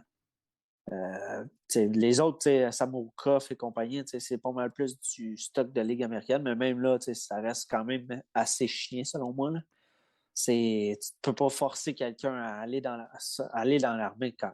Hey man, même moi, je ne serais pas capable. Je n'aurais pas les nerfs assez solides pour aller dans l'armée. Là. Mais non, surtout un joueur de hockey, tu n'es pas entraîné pour ça, tu es entraîné pour jouer au hockey. Tu n'es pas entraîné, non, pas tout. Comme JD dit sur le chat, il dit je suis abasourdi qu'en 2022, un pays envahisse un autre et tue des femmes et des enfants. Ça, en partant, c'est déjà invraisemblable à croire. Mais il dit je suis pas surpris de la décision des Russes. Puis il faut ça une attente, là. Quand tu as un président comme Poutine qui s'élit lui-même président puis qui empêche toute opposition contre lui, tu sais, c'est carrément à cause de la dictature. Le mot dictature, on peut l'utiliser, c'est ça. J'aime la Poutine, mais je déteste Poutine. Il a écrit les deux Poutine, pas de la même façon. C'est à peu près ça, là. Ouais, Guy qui dit selon ce que j'ai lu, il serait dans une base d'entraînement navale dans le nord de la Russie. Sous un camp d'entraînement, il serait posté sur une base navale de la marine russe. Le gardien de but, le prospect Fedotov des Flyers. Ouais, comme Pat aussi dit, la Russie, ça date pas d'hier, qui sont fous. Rappelez-vous que le Canada a gagné là-bas avec le but d'Anderson. Ouais, c'est vrai que ça date pas de. C'est justement ça. Dans ces années-là, on pouvait comprendre un peu comment ça se passait. En 2022, Caroline, je sais pas, man. C'est l'évolution. On va se dire, là, notre pays qui est au sud de nous autres, là, il est pas super mieux présentement, là. Asti, avec tout ce qui se passe, puis les fusillades, puis le droit de l'avortement, puis tout, c'est pas super mieux en bas, là. Hey, en tout cas, on va parler en politique, là, c'est un show de hockey, on va continuer dans le hockey. On va parler d'une autre rumeur, on va parler du Canadien. On veut parler dans la politique, parce que me craigne un peu. Moi qui se craigne, c'est comme une surprise. Hein? Il voulait qu'on parle, des rumeurs avec Jeff Petrie, avec Anderson et Drouin. Drouin, je vais vous dire tout de suite, là, on n'en parlera pas ce soir. Non. On va voir s'il est encore avec le Canadien cette année. S'il est encore avec le Canadien cette année, dites-vous qu'on va avoir 6 mois pour en parler de cette date limite de hockey. Ça va être non-stop, donc on va en parler en masse. Puis s'il vient à être échangé, on va pouvoir close le dossier et en parler une dernière fois avec vous autres. Je pense qu'on a assez fait le tour de Jonathan Drouin. Un moment donné, c'est assez. Jeff Petrie. Les propos hier de Kent Hughes ont été assez clairs. Il a dit... Oui, on essaie de l'accommoder. Encore une fois, il l'a répété. Il dit, mais c'est pas vrai que je vais le donner pour rien puis avoir pas d'asset. Il l'a dit en anglais, il dit, Jeff Petrie, il me gruge beaucoup de minutes présentement. Il dit, je peux pas échanger Jeff Petrie contre un choix de première ronde puis un prospect quelconque en sachant que j'ai personne pour remplir les minutes qui étaient pour me donner. Ça, c'est clair pour moi qu'il veut pas avoir un baron qui est là puis il veut pas avoir un autre défenseur jeune aller jouer du 22, 23, 24 minutes par match. Ça, pour moi, c'est évident, la manière qu'il en a parlé. Si Petrie part, il y en a un qui s'en vient à sa place. Marc-André va pouvoir parler un peu de la rumeur qui circulait un peu avec Tyson Barrie. Il en parlera un petit peu après. Mais c'est clair pour moi. Puis il l'a dit, il y a une possibilité que Petrie commence sa saison à Montréal. Il dit, je ne suis pas capable d'avoir ce que je veux comme prix puis ce que je veux comme retour. J'ai pas de raison de l'échanger. Oui, mais c'est ça. Mais il a raison. Il n'y a pas de raison de l'échanger. Il a raison. Il n'y a personne pour prendre les minutes. Là. Il a raison sur ce point-là, mais il serait complètement idiot de dire le contraire puis de dire on tente absolument d'échanger Jeff Petrie. Tu viens de perdre tout le leverage que tu aurais. Puis Kent Hughes, c'est pas un épais. Le gars, là, il est tellement brillant qu'il sait que Jeff Petrie, en ce moment, il a une certaine valeur. Ah oui. Il n'y a pas une grosse valeur, mais il y a une bonne Il y a une valeur. moi, je pense qu'il y a une Il y a bonne une bonne- valeur à son contrat qu'il y a mais c'est là, ça que je te là, dis. avec un gars C'est qui ça que je fait te dis. Il y a 35-40 une bonne points. valeur. Là. Il y a une bonne valeur. Il n'y a pas une Puis là, grosse comparez-moi pas valeur, McDonough mais il y a Petrie, une là, c'est bonne pas valeur. pareil. Là, Non, c'est non, pas de non, cap dump là. Non, ça, Il y en ça a qui le zéro font, lien. cette comparaison-là. Non, là. non, mais ça, il faut que le monde arrête ça tout de suite. La comparaison avec McDonough, il n'y en a juste aucune. Il y en a Sweet aucune. fuck all, nothing, nada. Il n'y a rien. Là. Il n'y a rien à comparer. Parce que McDonough, c'est un défenseur qui n'est pas rapide, de un. Ben, c'est un cap d'homme. C'était compliqué. C'était simple. Lui, il était pogné à la gorge. Là. Nous autres, on n'est pas là. C'est exactement ça. Tu n'aimes pas les pognés à la gorge. Ça, c'est un point. McDonough gagne 7 millions, puis il ne vaut pas son 7 millions. Il reste 4 ans. Il a 33 ans. Il n'est pas rapide. Il n'est pas mobile. Tout le contraire de la nouvelle Ligue nationale. Puis pour nous, on n'est pas prêt à gorge. Puis tu as un Jeff Petrie qui est mobile. Oui, il a 34 ans. Il va avoir 35 ans. Oui, OK. Mais il patine comme le vent. Jeff Petrie, même s'il perd un peu de vitesse, il va être quand même hyper mobile en forme, un gars qui s'entraîne bien, qui n'est pas un foireux. On a une masse salariale pour l'accommoder en ce moment. Fait que nous, on n'est pas pressés. Il gagne 6,25 millions. 3 ans. Oui, puis 3 ans seulement. T'attends d'avoir l'offre que tu veux. T'attends d'avoir l'offre que tu veux. Mais encore là, moi, je suis convaincu qu'ils vont le dealer avant la saison. Ça, c'est confirmé pour moi. Mais ils ne pouvaient juste pas le dire pour pas donner du leverage. Parce que là, en ce moment, il dit mais nous, on est prêts à le garder pour la prochaine saison. Les autres équipes voient ça et comme OK, il ne fera pas de mots de panique. Oui, puis les autres équipes, mais qui voient qu'ils peuvent avoir rien sur les UFA ou ailleurs, ils vont servir vers Petrie. Puis lui, il va dire moi, c'est ça ou rien. Puis là, tu regardes, admettons, excuse-moi de te couper, là, mais tu regardes, admettons, une équipe comme Dallas. Tu regardes une équipe comme Dallas. La rumeur sortait de ça. Bon, c'est Maxime Guérin. C'est la rumeur de Maxime Guérin. On va le mettre en guillemets parce que, bon, la crédibilité, ça se juge avec les gens. Là.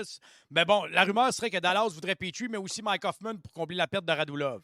Donc, ça fait du sens, cette rumeur-là. Ouais. Qui voudrait Hoffman et Jeff Petrie. Ouais. Maintenant, paye.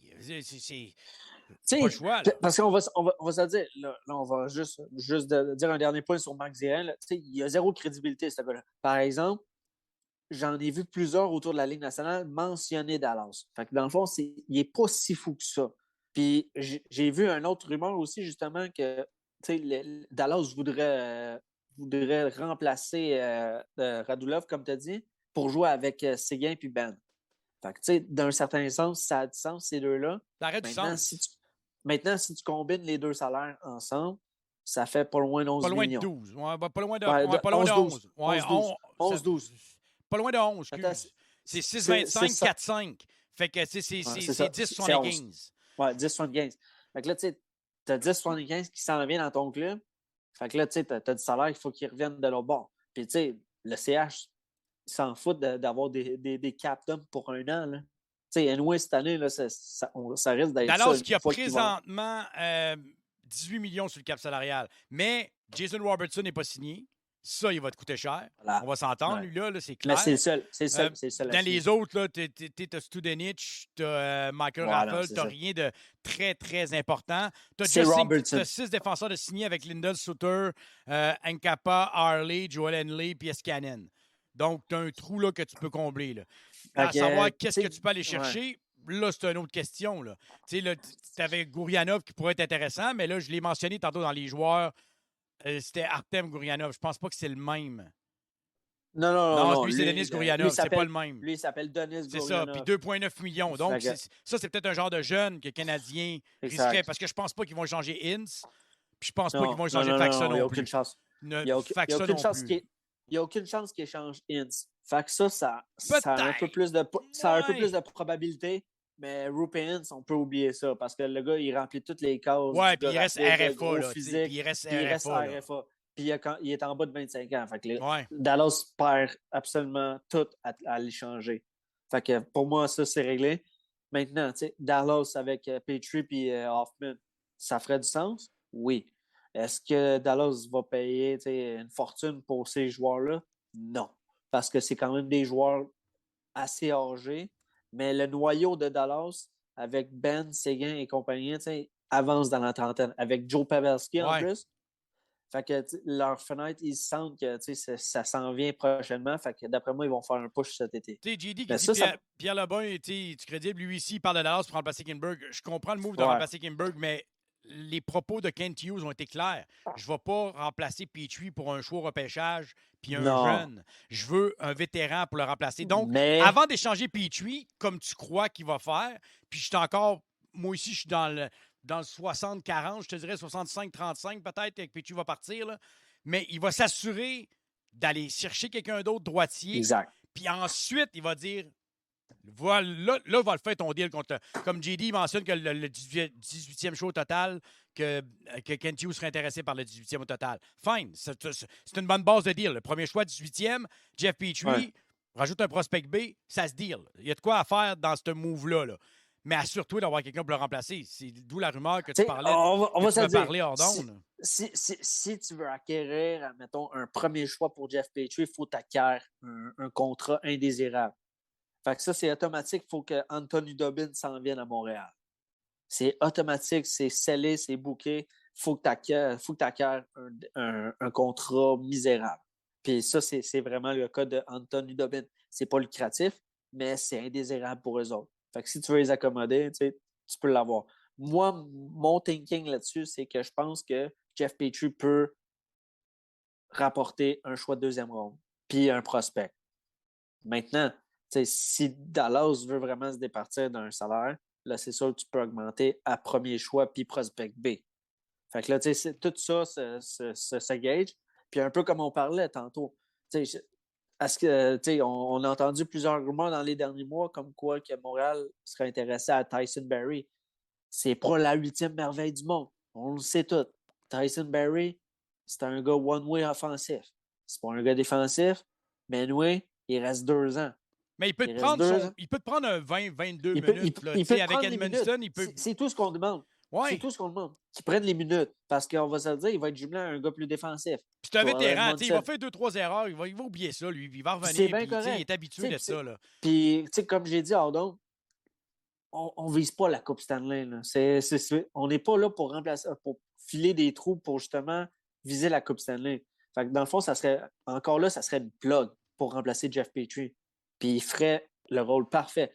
Oui, je sais, il y a des grosses lacunes défensives, puis ça, écoute, je l'ai vu toutes les séries, je l'ai vu par le passé à Toronto. Écoute, Tyson Barrie, ça a toujours été ça, même quand il était junior. Petrie, c'est un gars à risque. JD qui dit Petrie pour le 18e et Udobin. Chris, je trouve pas que c'est assez, moi. Mais je comprends le 18e qui est quand même un choix de première ronde. Genre, j'avoue que je sais pas. Ouais, ça équivaut le prospect B puis fin première ronde. Si tu mets Udobin, il faut que tu ajoutes un prospect. Absolument. Un prospect B. Parce que. Pas un A, B. là, tu sais, là, on va se le dire, là, mais un B, je pense que ça rentre là-dedans. Là. B. Fait que là, à partir de là, tu peux gager.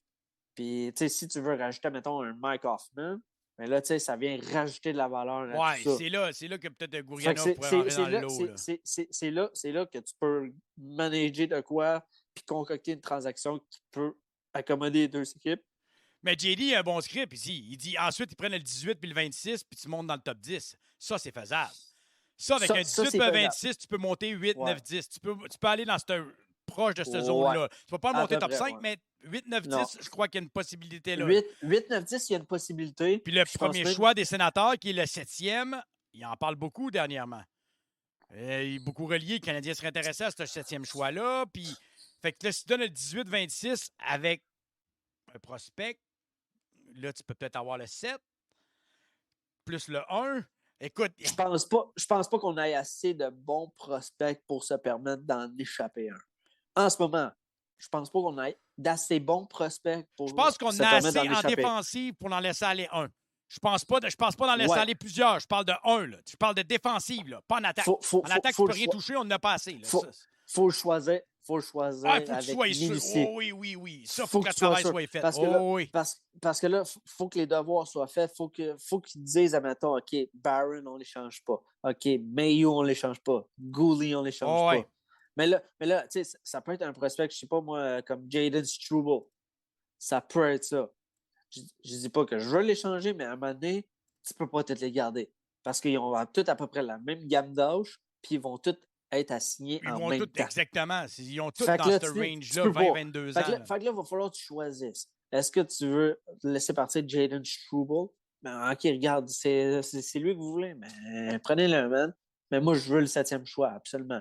OK, parfait. Tu as le 7e choix. Par exemple, avec le 26, uniquement le 26, puis même si tu rajoutes un choix de deuxième ronde, un choix de troisième, un choix de deux, puis des prospects, ça ne marchera pas. Parce que là, tu vas tomber dans le surpayage, puis là, ça ne sera pas rentable de juste prendre, mettons, un Lekeremaki. Même si je l'adore, Lekeremaki. Mais tu ne peux pas te permettre, mettons, un choix de première ronde, un choix de deuxième ronde, un bon prospect, un joueur établi, un ci, un ça. Tu sais, à un moment donné, un 7e choix total, là, ça se peut qu'il devienne absolument rien. Oui, Tu as donné tout ça pour ça. Oui, c'est ça, tu n'as pas de Tu n'as garantie. pas de garantie. Tandis que, mettons, tu vas chercher, je ne sais pas moi, un choix de top 3, puis tu as fait tes devoirs. Ben là, ça peut être payant. Un 7e overall dans un repêchage, il est bon, mais il n'est pas tant excellent contre. Oui, défenseur gaucher, on a en masse. C'est vrai qu'on a beaucoup. Là. Fait que, un Struble, ça peut être une option. Ou s'ils veulent, mettons, je sais pas moi, un Jordan Harris, mais ça dépend. Là. Encore là. Ça dépend. Tout dépend. Tout dépend de ce qu'eux veulent donner. S'ils veulent rajouter de quoi avec le choix. En tout cas, encore là, c'est concocter une transaction. Je ne suis pas là pour concocter une transaction. J'ai aucune idée en ce moment. Mais si on veut aller 8, 9, 10, puis mettons, on acquiert un autre choix de première ronde, ben là, avec le 26 puis le choix acquis, là, tu peux monter pas mal plus facilement, puis sans donner de prospect puis de top choix, mettons. Ouais, j'adore. J'ai un méga feeling que Hughes va essayer de voler le show jeudi. Je sais pas pourquoi, je peux pas vous le dire. Ça se peut. Peut-être qu'il se passera pas grand-chose. Peut-être qu'il n'y aura rien, il n'y aura pas assez d'offres d'importantes, mais j'ai l'impression qu'il va tout faire pour faire un print sur son arrivée avec les Canadiens de Montréal. J'ai hâte de voir, en tout cas. Mais mon feeling là-dessus, moi, je pense qu'il ne va pas acquérir un choix entre 7 et 10. Mon feeling, c'est qu'il va acquérir un choix entre 11 et 15. Ouais, moi, j'avais 15 et 20, là, ben 11 et 15, ça serait possible. Moi j'ai un feeling qu'il va aller entre 11 et 15 parce que je suis convaincu qu'il y a un joueur que lui veut qui va descendre en dehors du top 10. Mais là, ça c'est juste mon feeling. Parce que moi, un choix entre 7 et 10, man, prépare-toi à cash out, man, parce que ça va te coûter très cher. Oui, en effet, ça va coûter très cher. Il y a Thunderstruck qui dit Elliott Freeman croit que les Blackhawks ont demandé le 5e choix au total cette saison en retour de DeBrincat, mais Philadelphie ne serait pas intéressé. Toi et ton grand amour pour Fletcher avec les Flyers. Ouais. Selon moi, il est gelé de refuser le 5e choix au total pour DeBrincat. DeBrincat, qui, on le sait, c'est un joueur de 40 buts. C'est comme si les Flyers veulent tourner parce que les Flyers, on va se le dire, c'était une saison qui n'était pas supposée d'arriver. Cette équipe-là était supposée être en série. Là ils se ramassent avec le 5e. Tu peux avoir DeBrincat puis revirer cette équipe-là parce qu'il avait fait des moves l'année passée. Puis là, tu me dis que tu refuses le 5e choix pour DeBrincat. Non, c'est la foutaise. Moi, j'ai eu des rumeurs que j'ai vu que Chicago demanderait un choix dans le top 10, un prospect A et un joueur établi. Moi, c'est ce que j'ai vu. Donc, si tu me dis que les Flyers ont refusé le 5e choix au total juste pour DeBrincat, le 5e choix, il y a de quoi qui ne marche pas pour moi. Moi non, DeBrincat, écoute, on va se le dire, DeBrincat, c'est un marqueur de 40 goals. Ouais. Il s'en fait pas des marqueurs comme lui. DeBrincat avec Couturier, puis man, il va t'en scorer des goals. Là. Il va t'en mettre. C'est juste pas comparable. Puis honnêtement, je me posais la question dans le temps, comment il faisait pour avoir une job au Minnesota. Puis là, je me pose encore la question, comment il fait pour avoir une job à Philadelphie. Je suis comme, ça n'a aucune fucking cohérence. Il fait un move pour acquérir, le défenseur, que j'ai un blanc de mémoire, Ristolainen. Ouais. Il fait une transaction pour aller chercher Ristolainen. Calvaire, t'as-tu vu le retour qu'il a donné? Pour moi, ça n'a pas de sens. Puis Ristolainen, il est bon. Mais il n'est pas excellent au point du retour qu'ils ont donné pour l'avoir. Puis en plus de ça, tu le signes 5 ans. Tu le signes 5 ans, tu n'as aucune garantie en ce moment, là, parce que là, en ce moment, Philadelphie est un peu entre deux océans. Entre deux océans. Là, c'est planté sur une île. Je m'en vais-tu vers la droite ou je m'en vais vers la gauche?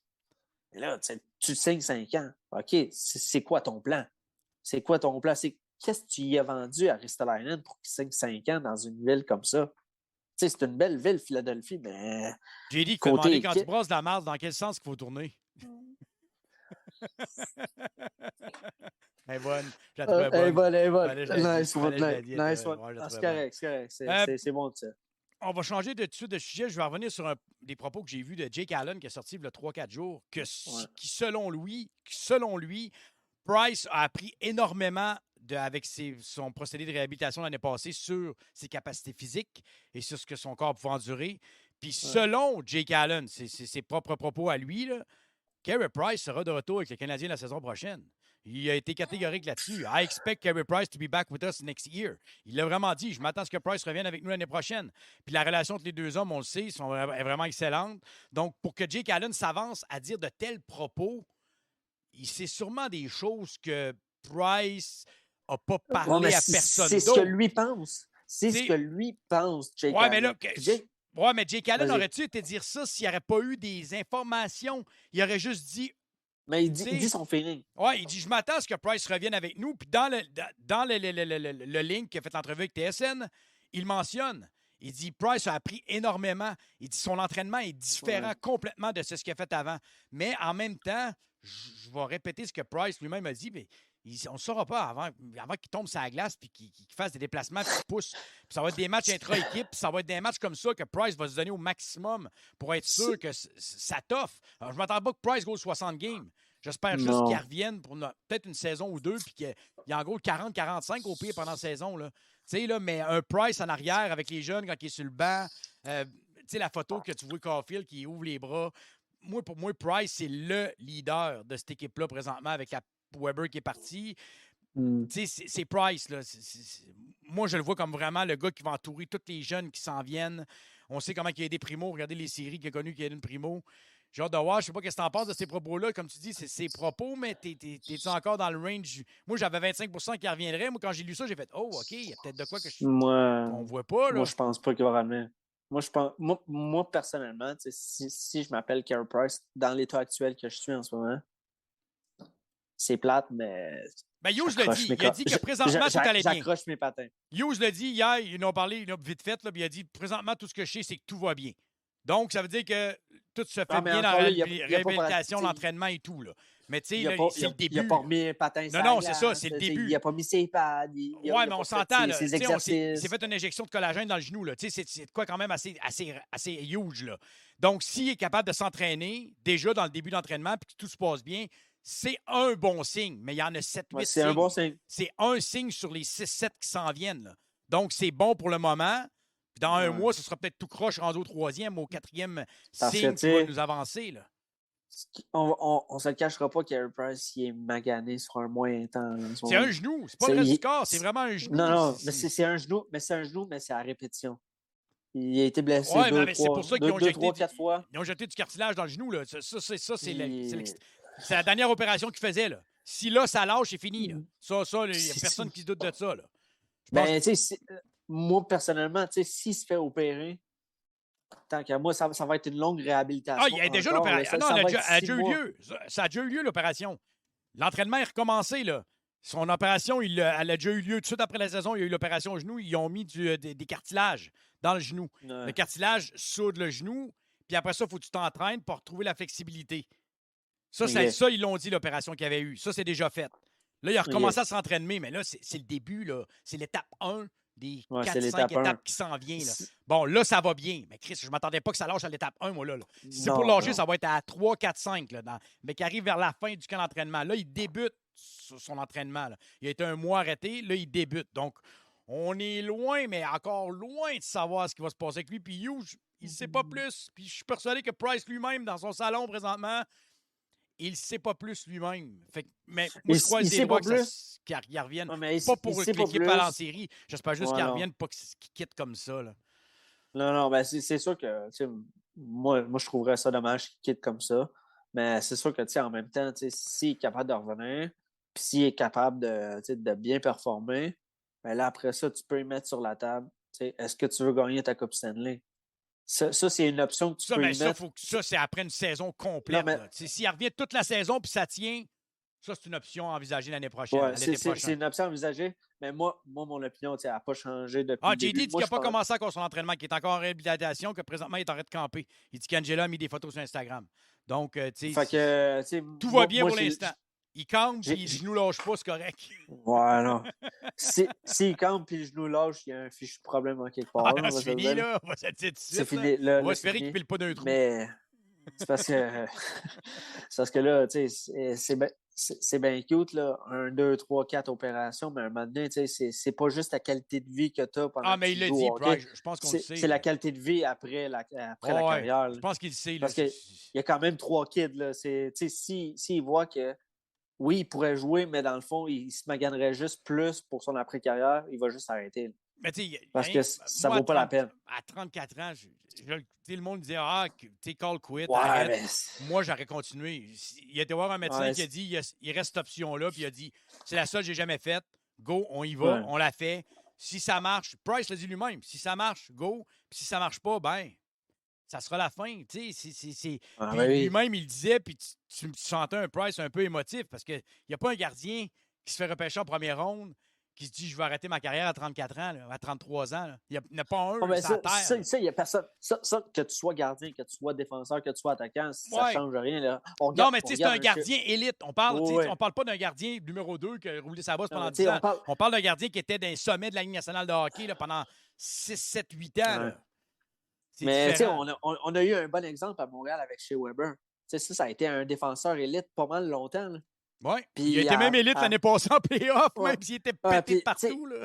Tu regardes, admettons, avec quelle blessure qu'il jouait. Il jouait avec une blessure au poignet, au genou, à la cheville. Ah, Écoute, il y Weber avait était une blessure. pété. Il y avait Moi, une blessure. c'est pour ça il y que quand avait j'ai une vu la blessure au blessure à coude. Kadri, j'ai fait ah, tu sais, sérieusement, là, Kadri qui joue pas avec une blessure à un poignet, là, Weber a joué avec un poignet pété, un genou pété, Ah, une mais cheville chaque pétée. personne, Ouais, chaque seuil de personne a douleur un est différent. seuil de tolérance différent. Puis ça a été dit par tout le monde qui entoure la Ligue nationale. Chez Weber, c'est sûrement un des athlètes dans la Ligue seuil de nationale douleur. qui a le plus haut seuil de douleur dans toute la Ligue.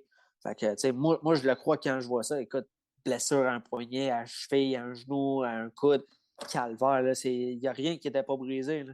Ah, Puis il était il pété, réussissait à performer. Là. Puis, assez Mais- que je savais qu'il était blessé quand il jouait l'année passée.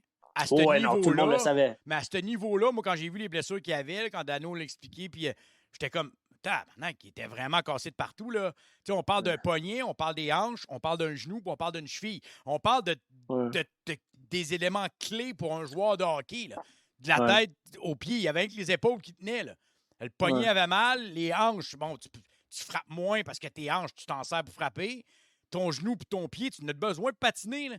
Puis de le voir, qu'est-ce qu'il a donné en série l'année passée, à 23-24 minutes par match. Puis après ça, il dit, je prends ma retraite. C'est surhumain. Là. On ne va pas se le cacher. C'était surhumain. Puis tu regardes, moi, ça me fait penser à la finale de Tampa contre Dallas, quand que le bilan médical est sorti de Dallas. Puis tu avais Tyler Seguin qui était blessé, je pense, à 3-4 places. Je pense qu'il était blessé aux 2 hanches ou au genou. Ouais, il était magané. Écoute, il était tellement magané, je ne sais même pas comment il faisait pour patiner parce que ça n'avait juste aucun sens. Mais ça, c'est un peu la même chose que j'ai vu avec Shea Weber. Quand j'ai su toutes ces blessures, je me suis dit, OK, mais comment il faisait pour patiner? Comment il faisait pour juste pour enfler son équipement Juste puis enfler son jouer au patin, hockey? là, ça devait être de quoi juste mettre son Ah non, patin. parce que là, c'est une injection au genou, c'est une injection dans le pied, une injection dans le coude, une injection dans... Lui, il s'est rendu à la limite de ce qu'il peut donner. Puis l'équipe, il en a puis- donné. Au moins, il a donné une finale. Tu sais, sur ça, Ouais, là, ça, il y a ça, là. Je trouve ça beau, ouais. Petit dernier sujet, on va parler des changements d'entraîneur dans la Ligue nationale de hockey parce qu'il y en a eu. Ouais. On a parlé déjà de Cassidy avec Vegas et Jim Montgomery. On va passer aux autres parce qu'il y en a une couple, dont un qui a quitté le Canadien de Montréal, Luke Richardson, qui est rendu avec les Blackhawks de Chicago, qui a signé un contrat de 4 ans avec les Blackhawks. C'est plate de le perdre, là, mais tu ne peux pas refuser une promotion pour un gars. Puis Richardson l'avait dit. Très content. Si j'accepte pas, si j'ai pas ce poste-là, je reviens avec Montréal. Tu sais, je pense que son appartenance avec les Canadiens, c'était évident. Puis il a avoué lui-même que quand il avait coaché l'année passée, quand Ducharme avait pogné le COVID, c'est là que l'idée s'est faite dans sa tête de ouais, peut-être coach, j'aimerais ça. Puis je pense que les Blackhawks, c'est une bonne organisation. Bon, on sait tout ce qui s'est passé, là, mais on va mettre ça de côté un peu. Là. Les Blackhawks, ça, c'est quand même une bonne organisation de hockey. L'autre perte pour les Canadiens de Montréal, on a hâte de voir qui va le remplacer. J'ai vraiment hâte de voir. En tout cas, qu'est-ce que tu en penses, Marc-André, de la perte de Richardson et sa promotion comme entraîneur avec les Blackhawks? Ben, je vais parler de sa promotion en premier parce qu'honnêtement, je suis très content pour Luke Richardson. un chic type décrit par pas mal tout le monde qui entourait le Canadien, mais surtout un gars très respecté. Il y a plusieurs joueurs, c'est les mots qui revenaient souvent. Un gars très respecté. Quand il parle, on l'écoute. Puis honnêtement, ça ne pouvait pas arriver à un meilleur gars. Puis comme tu as dit, je pense aussi que c'est arrivé à ce moment-là, quand il a remplacé Duchamp, tu le voyais qu'il prenait goût à être derrière le banc puis vraiment diriger. Puis là, mettons, quand cette année il est revenu comme assistant, tu le voyais qu'il voulait plus. Puis moi, j'y souhaitais un poste. Je pensais pas qu'il allait l'avoir, par exemple. Je pensais pas qu'il y a une équipe qui allait s'intéresser à lui, mais honnêtement, je suis très content que quelqu'un se soit intéressé à lui. J'y souhaite une bonne chance parce que honnêtement, c'est tout ce qu'il mérite. Puis surtout à Chicago, avec les phénomènes qu'il y a là-bas, Kane, Taves, DeBrincat, ça se peut même que les trois partent avant l'été prochain. Ça on ne sait pas. Mais en tout cas, il y a des bons jeunes qui s'en viennent à Chicago. Puis il y a des bons. Il y a de quoi travailler avec. Moi, je pense qu'il va faire une bonne job à Chicago. Je pense qu'il va vraiment aider les jeunes. Puis, on sait le travail qu'il a fait avec Romanov. Là. Je vais être reconnaissant à ce gars-là juste avec ce qu'il a fait de Romanov. Sérieusement, là, Romanov qui était un peu partout sur la glace, perdu des chiffres d'une minute et demie. Puis le défenseur qu'on a vu l'année passée, qui, selon moi, était le meilleur joueur du Canadien. Mais il s'est grandement amélioré. Oui, il s'est grandement amélioré, Romanov, mais surtout sur ses présences sur la glace. Il est fait pas mal plus court. Il fait pas mal plus short and sweet, mais au moins, tu le vois qu'il ne court pas partout. Il est bien positionné. Puis comme tu as dit, très grande amélioration. Puis moi, c'est ça qui me fait penser que, OK, parfait, on peut libérer Ben Sherrod. Puis c'est pas mal ça que je suis sûr qu'il est arrivé avec Kent Hughes. Il a vu Romanov jouer, puis il est comme, OK, hey, ce gars-là peut le remplacer. Il est peut-être un peu moins gros, mais, il frappe aussi dur. Mais il frappe aussi dur. Il a un meilleur coup de patin que Ben Sherrod. Romanov, c'est un Ben Sherrod version 2022. Donc, mobilité, rapidité, vitesse d'exécution, première passe. Moi, j'aimais le comparer avec Niklas Kronwall à Détroit. Ouais. Exactement le même style de jeu. Qui lui fitait dans ses années quand il était dans le style de la Ligue nationale de hockey, mais Romanov. Mais il n'y avait pas la mobilité. Non, il n'y avait pas la mobilité. Mais dans le temps, tu n'avais pas besoin. Romanov, il l'a. Dans le temps, tu n'avais pas besoin d'être super mobile. Là. Mais il l'avait. Mais là, il l'a, Romanov. Kronwall ne l'avait pas, par exemple. Il jouait avec un Hall of Famer. Il jouait avec un Hall of Famer avec Niklas Kronwall. Niklas Lidstrom. Lidstrom, avec Lidstrom, ouais. Bon, Rick Bowness avec les Jets de Winnipeg. Un autre ancien qui revient avec les Jets. Pendant que Paul Maurice prend le chemin de la Floride, lui. Il s'en va coacher les Panthers, alors que l'entraîneur qui était là juste avant lui, j'ai un blanc sur son nom. C'est Brunette. Brunette, qui a été en nomination pour entraîneur de l'année dans la Ligue nationale de hockey. C'est un peu weird, cette situation-là. Je la trouve bizarre. Tu es nommé pour le Jack Adams, puis tu n'es pas renouvelé comme contrat, puis tu te fais congédier. Tu n'as même pas une saison pour t'apprendre. J'ai eu de la misère à comprendre ce move-là, mais bon, l'élimination peut-être en série en 4 contre Tampa Bay a peut-être eu une incidence là-dessus. Mais bon, qu'est-ce que tu penses des deux moves, Bonus avec Winnipeg et Paul Morris avec la Floride? Mais Bonus, c'est un peu comme Richardson était très apprécié. Bonus est rendu à la même âge que moi, Carlis. C'est ça que Guy a dit. Ouais. Mais Rick Bonus, je me rappelle dans ses anciennes équipes, il était très apprécié. Puis même à Dallas, chaque joueur le louangeait, puis il vantait ses mérites. Puis c'est un excellent entraîneur. Un gars qui est capable de soutirer le meilleur dans n'importe quelle situation.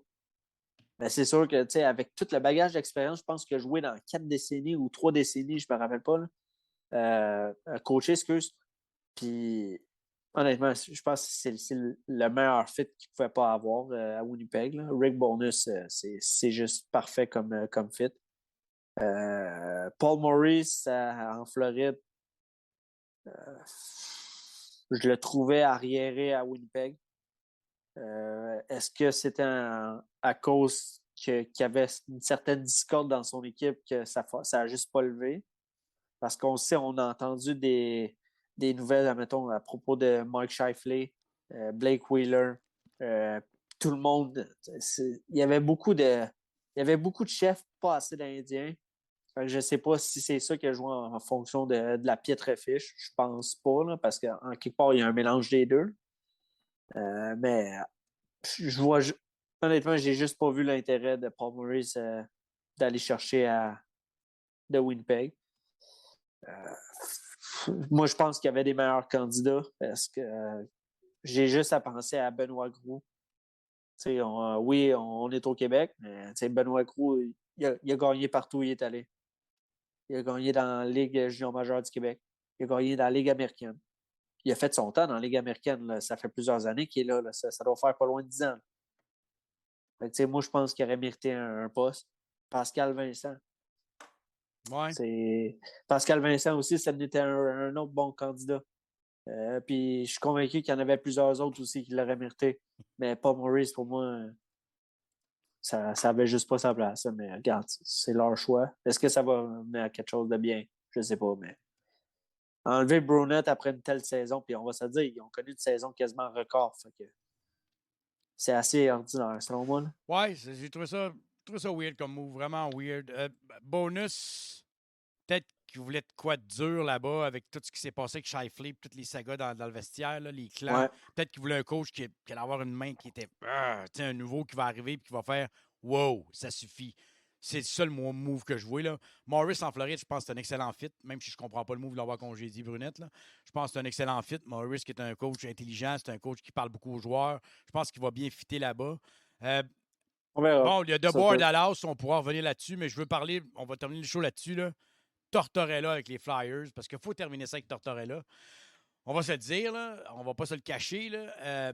Tortorella qui a beau être détestable, être détesté par plein de monde, moi, j'aime le côté old school du gars hyper direct dans ses conférences de presse, qui déborde des fois, souvent, on va pas se le cacher.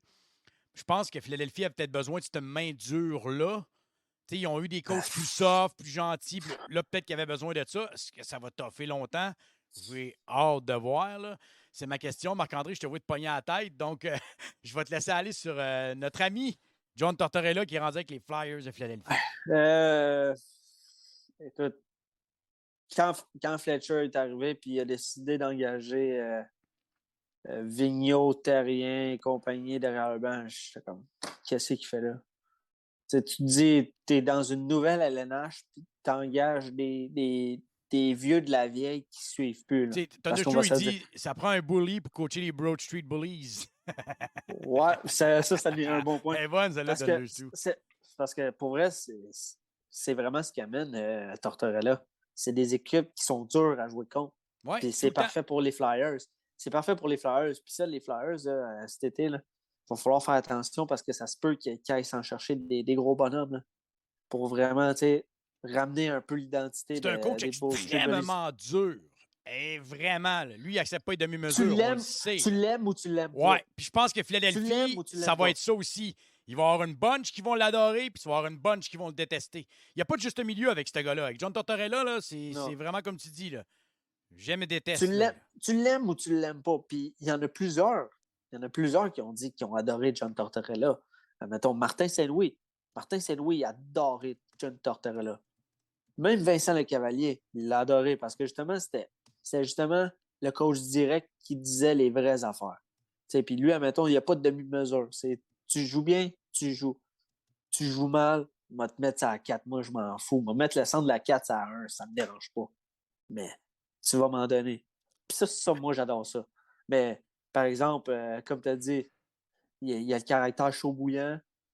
Tu ne sais jamais quand ça va déborder. Puis tu essaies le mieux possible de contrôler ça parce que si, admettons, s'il fallait que les Flyers commencent avec une fiche de 2-8-1, là, ça pourrait mal virer sur un moyen temps à filer. Sur la Terre des Hommes, il dit sur le chat, il dit Torch a dit qu'il était tanné de pelleter de la marde de cheval, puis de recommencer à parler de hockey.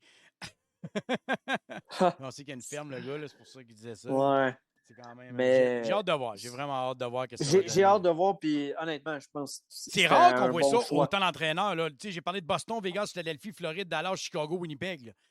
Puis je pense qu'il y en a un ou deux autres aussi qui ont été nommés dans ce Ouais, lot-là. il C'est y rare en a que tu vois plusieurs autant de autres. changements comme ça. Tu sais, Saint-Louis, bon, il était déjà là l'année passée, là, il est juste revenu. Là. Si je ne le mets pas des nouveaux entraîneurs parce qu'il était Non. déjà tant qu'à moi. Là. Si on savait que c'était une question de temps.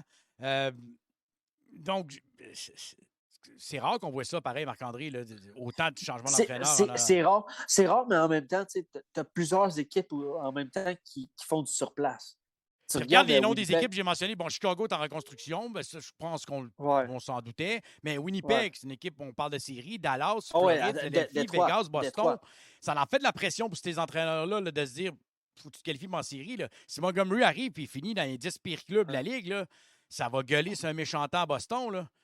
Détroit en est un autre. Un autre club qui va chercher un entraîneur parce que Blashill, il n'est plus là. Oui, c'est vrai. Détroit, oui. Puis il n'a pas encore été nominé. Non, il n'a pas été nominé, mais j'ai entendu des noms très intéressants. Puis ça parle de beaucoup de mettre un bon vétéran comme derrière le banc pour coacher les jeunes, puis vraiment les mettre dans un bon moule. Je ne sais pas exactement à qui il pense. Est-ce que ça peut être Barry Trotz? Je ne sais pas. Ça pourrait être un bon choix.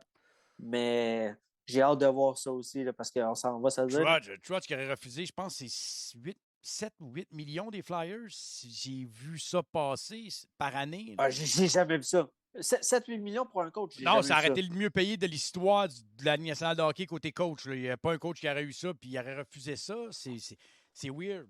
Peut-être que Trotz, ça ne tente pas d'aller dans un marché où la pression est énorme parce que on sait que Philadelphie. Je pense pas que ce soit un lien. Je pense juste que peut-être que Trotz avait ses villes où est-ce que lui ne voulait pas aller. Puis un peu comme les joueurs. Quand peut-être. Quand t'es coach, la famille. Exactement, la famille, parce que je pense que je sais pas si c'est lui qui a un enfant handicapé ou je sais pas trop. Là. Je crois que oui. Je pense que tu as raison. Puis ça se peut que peut-être que ça a un rapport avec, mettons, l'aide qu'il a besoin. Est-ce qu'il y a les soins qu'il peut avoir à telle place? Il y a tellement d'affaires qu'on prend pas en ligne de compte quand on voit un coach refuser un poste. Là, c'est ça, c'est comme un joueur. C'est comme un joueur UFA qui refuse d'aller à une place. Ouais. On chiale des fois, mais il y a tellement de raisons familiales, les femmes, les enfants, les écoles. C'est souvent surtout familial. C'est souvent la majorité surtout familial parce que tu regardes, tu es comme je pense que ma famille ne sera pas bien là parce que Montréal, mon enfant a besoin d'enfants spéciaux. Quand on parle de Montréal, spécial, tes enfants qui ont 6, 7, 8 ans, exemple, à Montréal, si papa gagne 8 millions, mais le flot de 6, 7, 8 ans à l'école, là, il se le fait dire si papa ne met pas des buts ou ne fait pas des points sur le tableau. Là. Il va se le faire dire. Là. Ah ouais, c'est ça, t'es nouveau ici, non, ton père joue les Canadiens, ouais, il gagne 8 millions, t'es même pas capable de faire des buts. Ça vient à jouer sur le moral des enfants. Pour moi, c'est juste normal. Quand tu joues à Dallas. Oui, c'est ça qu'il dit. Son fils est trisomique à Barry Trotz. Ouais. Vas-y. Ouais, vas-y. Non, c'était correct. C'est ça. Puis quand tu t'en vas à Dallas, écoute, tu t'en vas à l'école, le monde ne te reconnaît pas.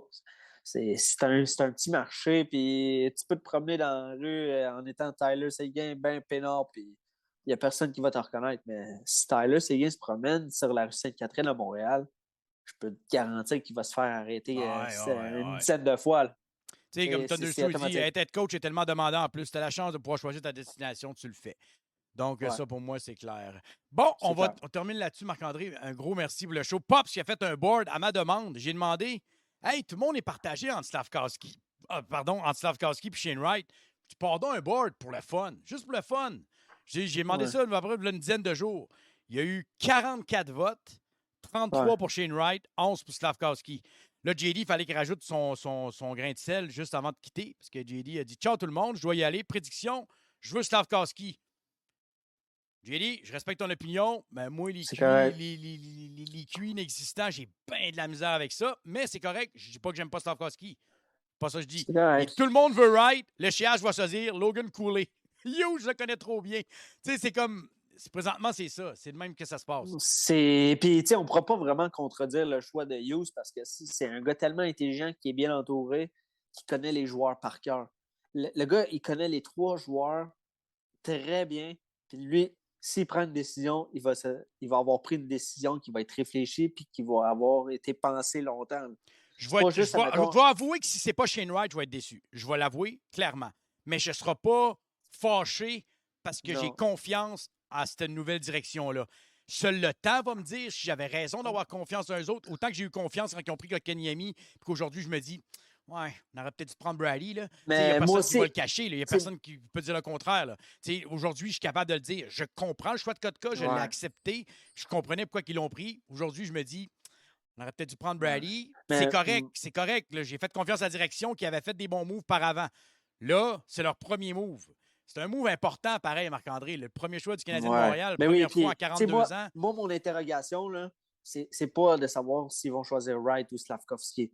Moi, mon débat, là, vraiment, là, ce à quoi je pense, là, puis que je sais qu'il y en a plusieurs aussi qui pensent ça, c'est Wright ou Cooley.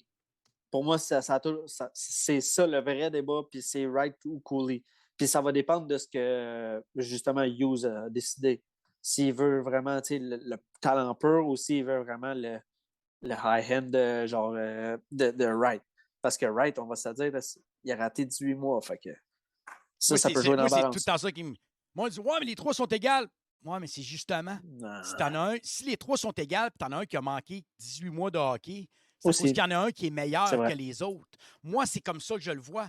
Parce que puis je reste persuadé que s'il n'y aurait pas eu l'arrêt COVID dans la CHL, on ne parlerait même pas de Slavkovski, on ne parlerait même pas de Cooley. Jamais. Je suis encore persuadé de ça. Sérieusement, j'ai vraiment, vraiment hâte de voir. J'ai hâte de voir Yes. que ça va être le choix, mais moi, je pense que ça va être Shane Wright, selon moi. Aussi. C'est juste Moi, mon avis personnel. Il y a pas de, j'ai pas de plug, j'ai pas d'inside, rien. Entendre ce que Hughes nous a dit depuis longtemps, d'entendre des Martin Saint-Louis, comment il aimait travailler avec Suzuki, comment il disait que ce gars-là était intelligent sur la glace, comment il servait de son bâton, comment son positionnement était tout le temps bien placé. Puis là, j'entends ça, puis je me dis, ouais, mais il va y avoir du fun à travailler avec Cooley, par exemple. Max Slavkovski, d'y expliquer ça, de tout comment jouer défensivement, quand lui semble le genre de gars à se dire, hey, je marque des buts, tu me diras pas comment jouer au hockey. J'ai l'impression que Slavkovski, c'est un peu ce style-là. Là. Fait que, J'ai vu Slavkovski jouer, mais peut-être pas au point de tout savoir ses défauts, ses qualités, puis c'est juste une impression en passant. Qu'est-ce qu'il peut devenir? Ouais, c'est ça. C'est vraiment l'impression que j'ai quand je regarde ce gars-là. Il parlait aux journalistes avec le grand sourire, un peu cocky, un peu. Puis c'est normal à 18 ans d'être cocky. Là. Hey, Chris, c'est une chose, je ne m'avais pas connu à 18 ans, j'étais pas beau à voir. Puis j'étais pas un joueur de la nationale de hockey, là, imagine. Fait que, c'est juste normal, mais j'ai l'impression qu'il a de l'air au-dessus de ses affaires un peu. Genre, j'ai pas de lacune, moi, tout va bien. Là, puis je me remémore Kotkaniemi dans ses débuts et jusqu'à aujourd'hui. J'espère qu'il va comprendre là parce que je suis encore persuadé que ça va être un centre de 60 points dans la ligue. Là. Je me remémore ça puis je me dis c'est peut-être ce style-là. J'ai hâte de voir. En tout cas, j'ai vraiment hâte de voir. Gros merci Marc-André pour ce show-là. On s'est pété quasiment 2 heures, 1h50 de show. Vraiment très, très apprécié à deux de même. Ça va quand même bien. On est habitué, on se connaît depuis longtemps puis ça roule super bien. Ça roule, ça va super bien, puis c'est toujours plaisant. Quand l'approche, le repêchage des agents libres, c'est le moment que je préfère, un peu comme Marco, Dan, puis plusieurs dans HSL. C'est vraiment notre dada, mais à des niveaux différents, on s'entend. Eux autres, là, c'est des têtes que je pense qu'ils dorment jamais, puis ils pensent uniquement au draft. Là, allez voir ça si vous ne les suivez pas là, sur les réseaux sociaux. Là. Marco D'Amico, Daniel Labrec, là, c'est des machines de repêchage. Merci à tout le monde sur le chat. Le Pop, c'est Guy qui était là. JD qui est venu faire un tour aussi. Thunder2 qui était là. Machouille qui était là dans les débuts. On a jasé avec toi un peu. Il y en a d'autres aussi que j'ai oublié sûrement sur le chat qui étaient là au début. Je vais essayer de retourner au début. Je ne suis pas capable d'aller jusqu'en haut. Donc, je ne peux pas me rendre plus loin que ça. Donc, merci à tout le monde. Tout le monde. Mike P qui était là aussi, qui a posé une question. Le monde qui nous écoute sur YouTube, qui nous écoute sur Twitch, sur Facebook Live, qui nous écoute vraiment sur le podcast aussi. Nos cousins français, nos amis suisses qui nous écoutent de là-bas. On le sait que vous nous écoutez. Je vois les chiffres. Donc, un énorme merci à tout le monde de suivre notre podcast. On va essayer de vous en faire un peut-être un 3-4 jours après les UFA, là, le temps qu'il y ait assez de noms pour qu'on se pousse un show, que de parler des agents libres sans compensation. Cette année, c'est quoi la date donc? C'est le 13. Le 13 juillet? C'est mercredi prochain. Oui, tout est différent des autres saisons à cause des mais saisons les COVID prochaines qui sont rajoutées. Les prochaines saisons, ça va tout être rétabli parce que là, on a eu la cédule du camp d'entraînement. D'après moi, ça devrait commencer autour du 13 ou 15 octobre. Fait que dans le fond, on devrait avoir les vraies dates. On mentionnait aussi que le cap monte d'1 million cette année, mais que la Ligue nationale de hockey cette saison a fait des profits records dans son histoire. Jamais une saison a été aussi bénéfique que cette année. Mais il faut prendre en ligne de compte qu'on a 2 saisons de rattrapage. Avec le COVID, il n'y a pas eu de spectateurs pendant un bout aux États-Unis. Nous autres, pendant longtemps. Donc, je m'attends que le cap, l'année prochaine, pogne un 3 millions au moins. Je m'attends que les joueurs disent « OK, vous avez fait des profits records l'année passée. On comprend que vous avez augmenté d'1 million. » Puis je m'attends qu'en 2023-2024, ça fasse un petit jump de 3 millions. Là. Je m'attends à ça. J'ai hâte de voir. J'ai vraiment hâte de voir. On va suivre ça. Vous le savez, on va être là encore l'année prochaine, c'est sûr. Donc, un énorme merci, Marc-André, à tout le monde sur le chat. Nous, on se revoit. Les auditeurs qui sont les meilleurs, tout le monde. Vous êtes tous extraordinaires. Toutes. Le Pop, c'était là depuis le premier show. Donc, le Pop, c'était là depuis 673 shows. Donc, les meilleurs auditeurs, là, c'est les auditeurs de HSL. Vous êtes toujours là. Le show ne serait rien sans les auditeurs. Puis honnêtement, quand Yannick anime, honnêtement, c'est tout le temps un feu d'artifice. Ça va dans tous les sens. Fait que c'est toujours magique. Ça, c'est moi. C'est toujours magique. C'est parfait. Comparé à Ellie, moi, j'ai pas de pacing. J'y vais au pif d'appel. Mais c'est ce qui fait la beauté. C'est ce qui fait la beauté. On laisse nos émotions s'exprimer, puis c'est parfait. C'est ça qui fait la beauté du show. C'est ça notre show. C'est show HSL. Tu l'as bien décrit. Donc, un énorme merci à tout le monde d'avoir été là. Merci beaucoup, Marc-André. Nous, on se revoit 3-4 jours après les agents libres. Attention, vous autres, on vous souhaite un excellent repêchage. On rappelle que le Canadien va repêcher premier pour la première fois en 42 ans. Dans 48 heures, on devra avoir le nom de ce gars-là. Quand même excitant pareil. Je suis texté. Là. Ça s'en vient vite. Là. Donc, un énorme merci à tout le monde. Nous, on se revoit environ dans à peu près peut-être 2 semaines. On devrait être bon pour faire un autre show. Attention à vous autres, tout le monde. Ciao!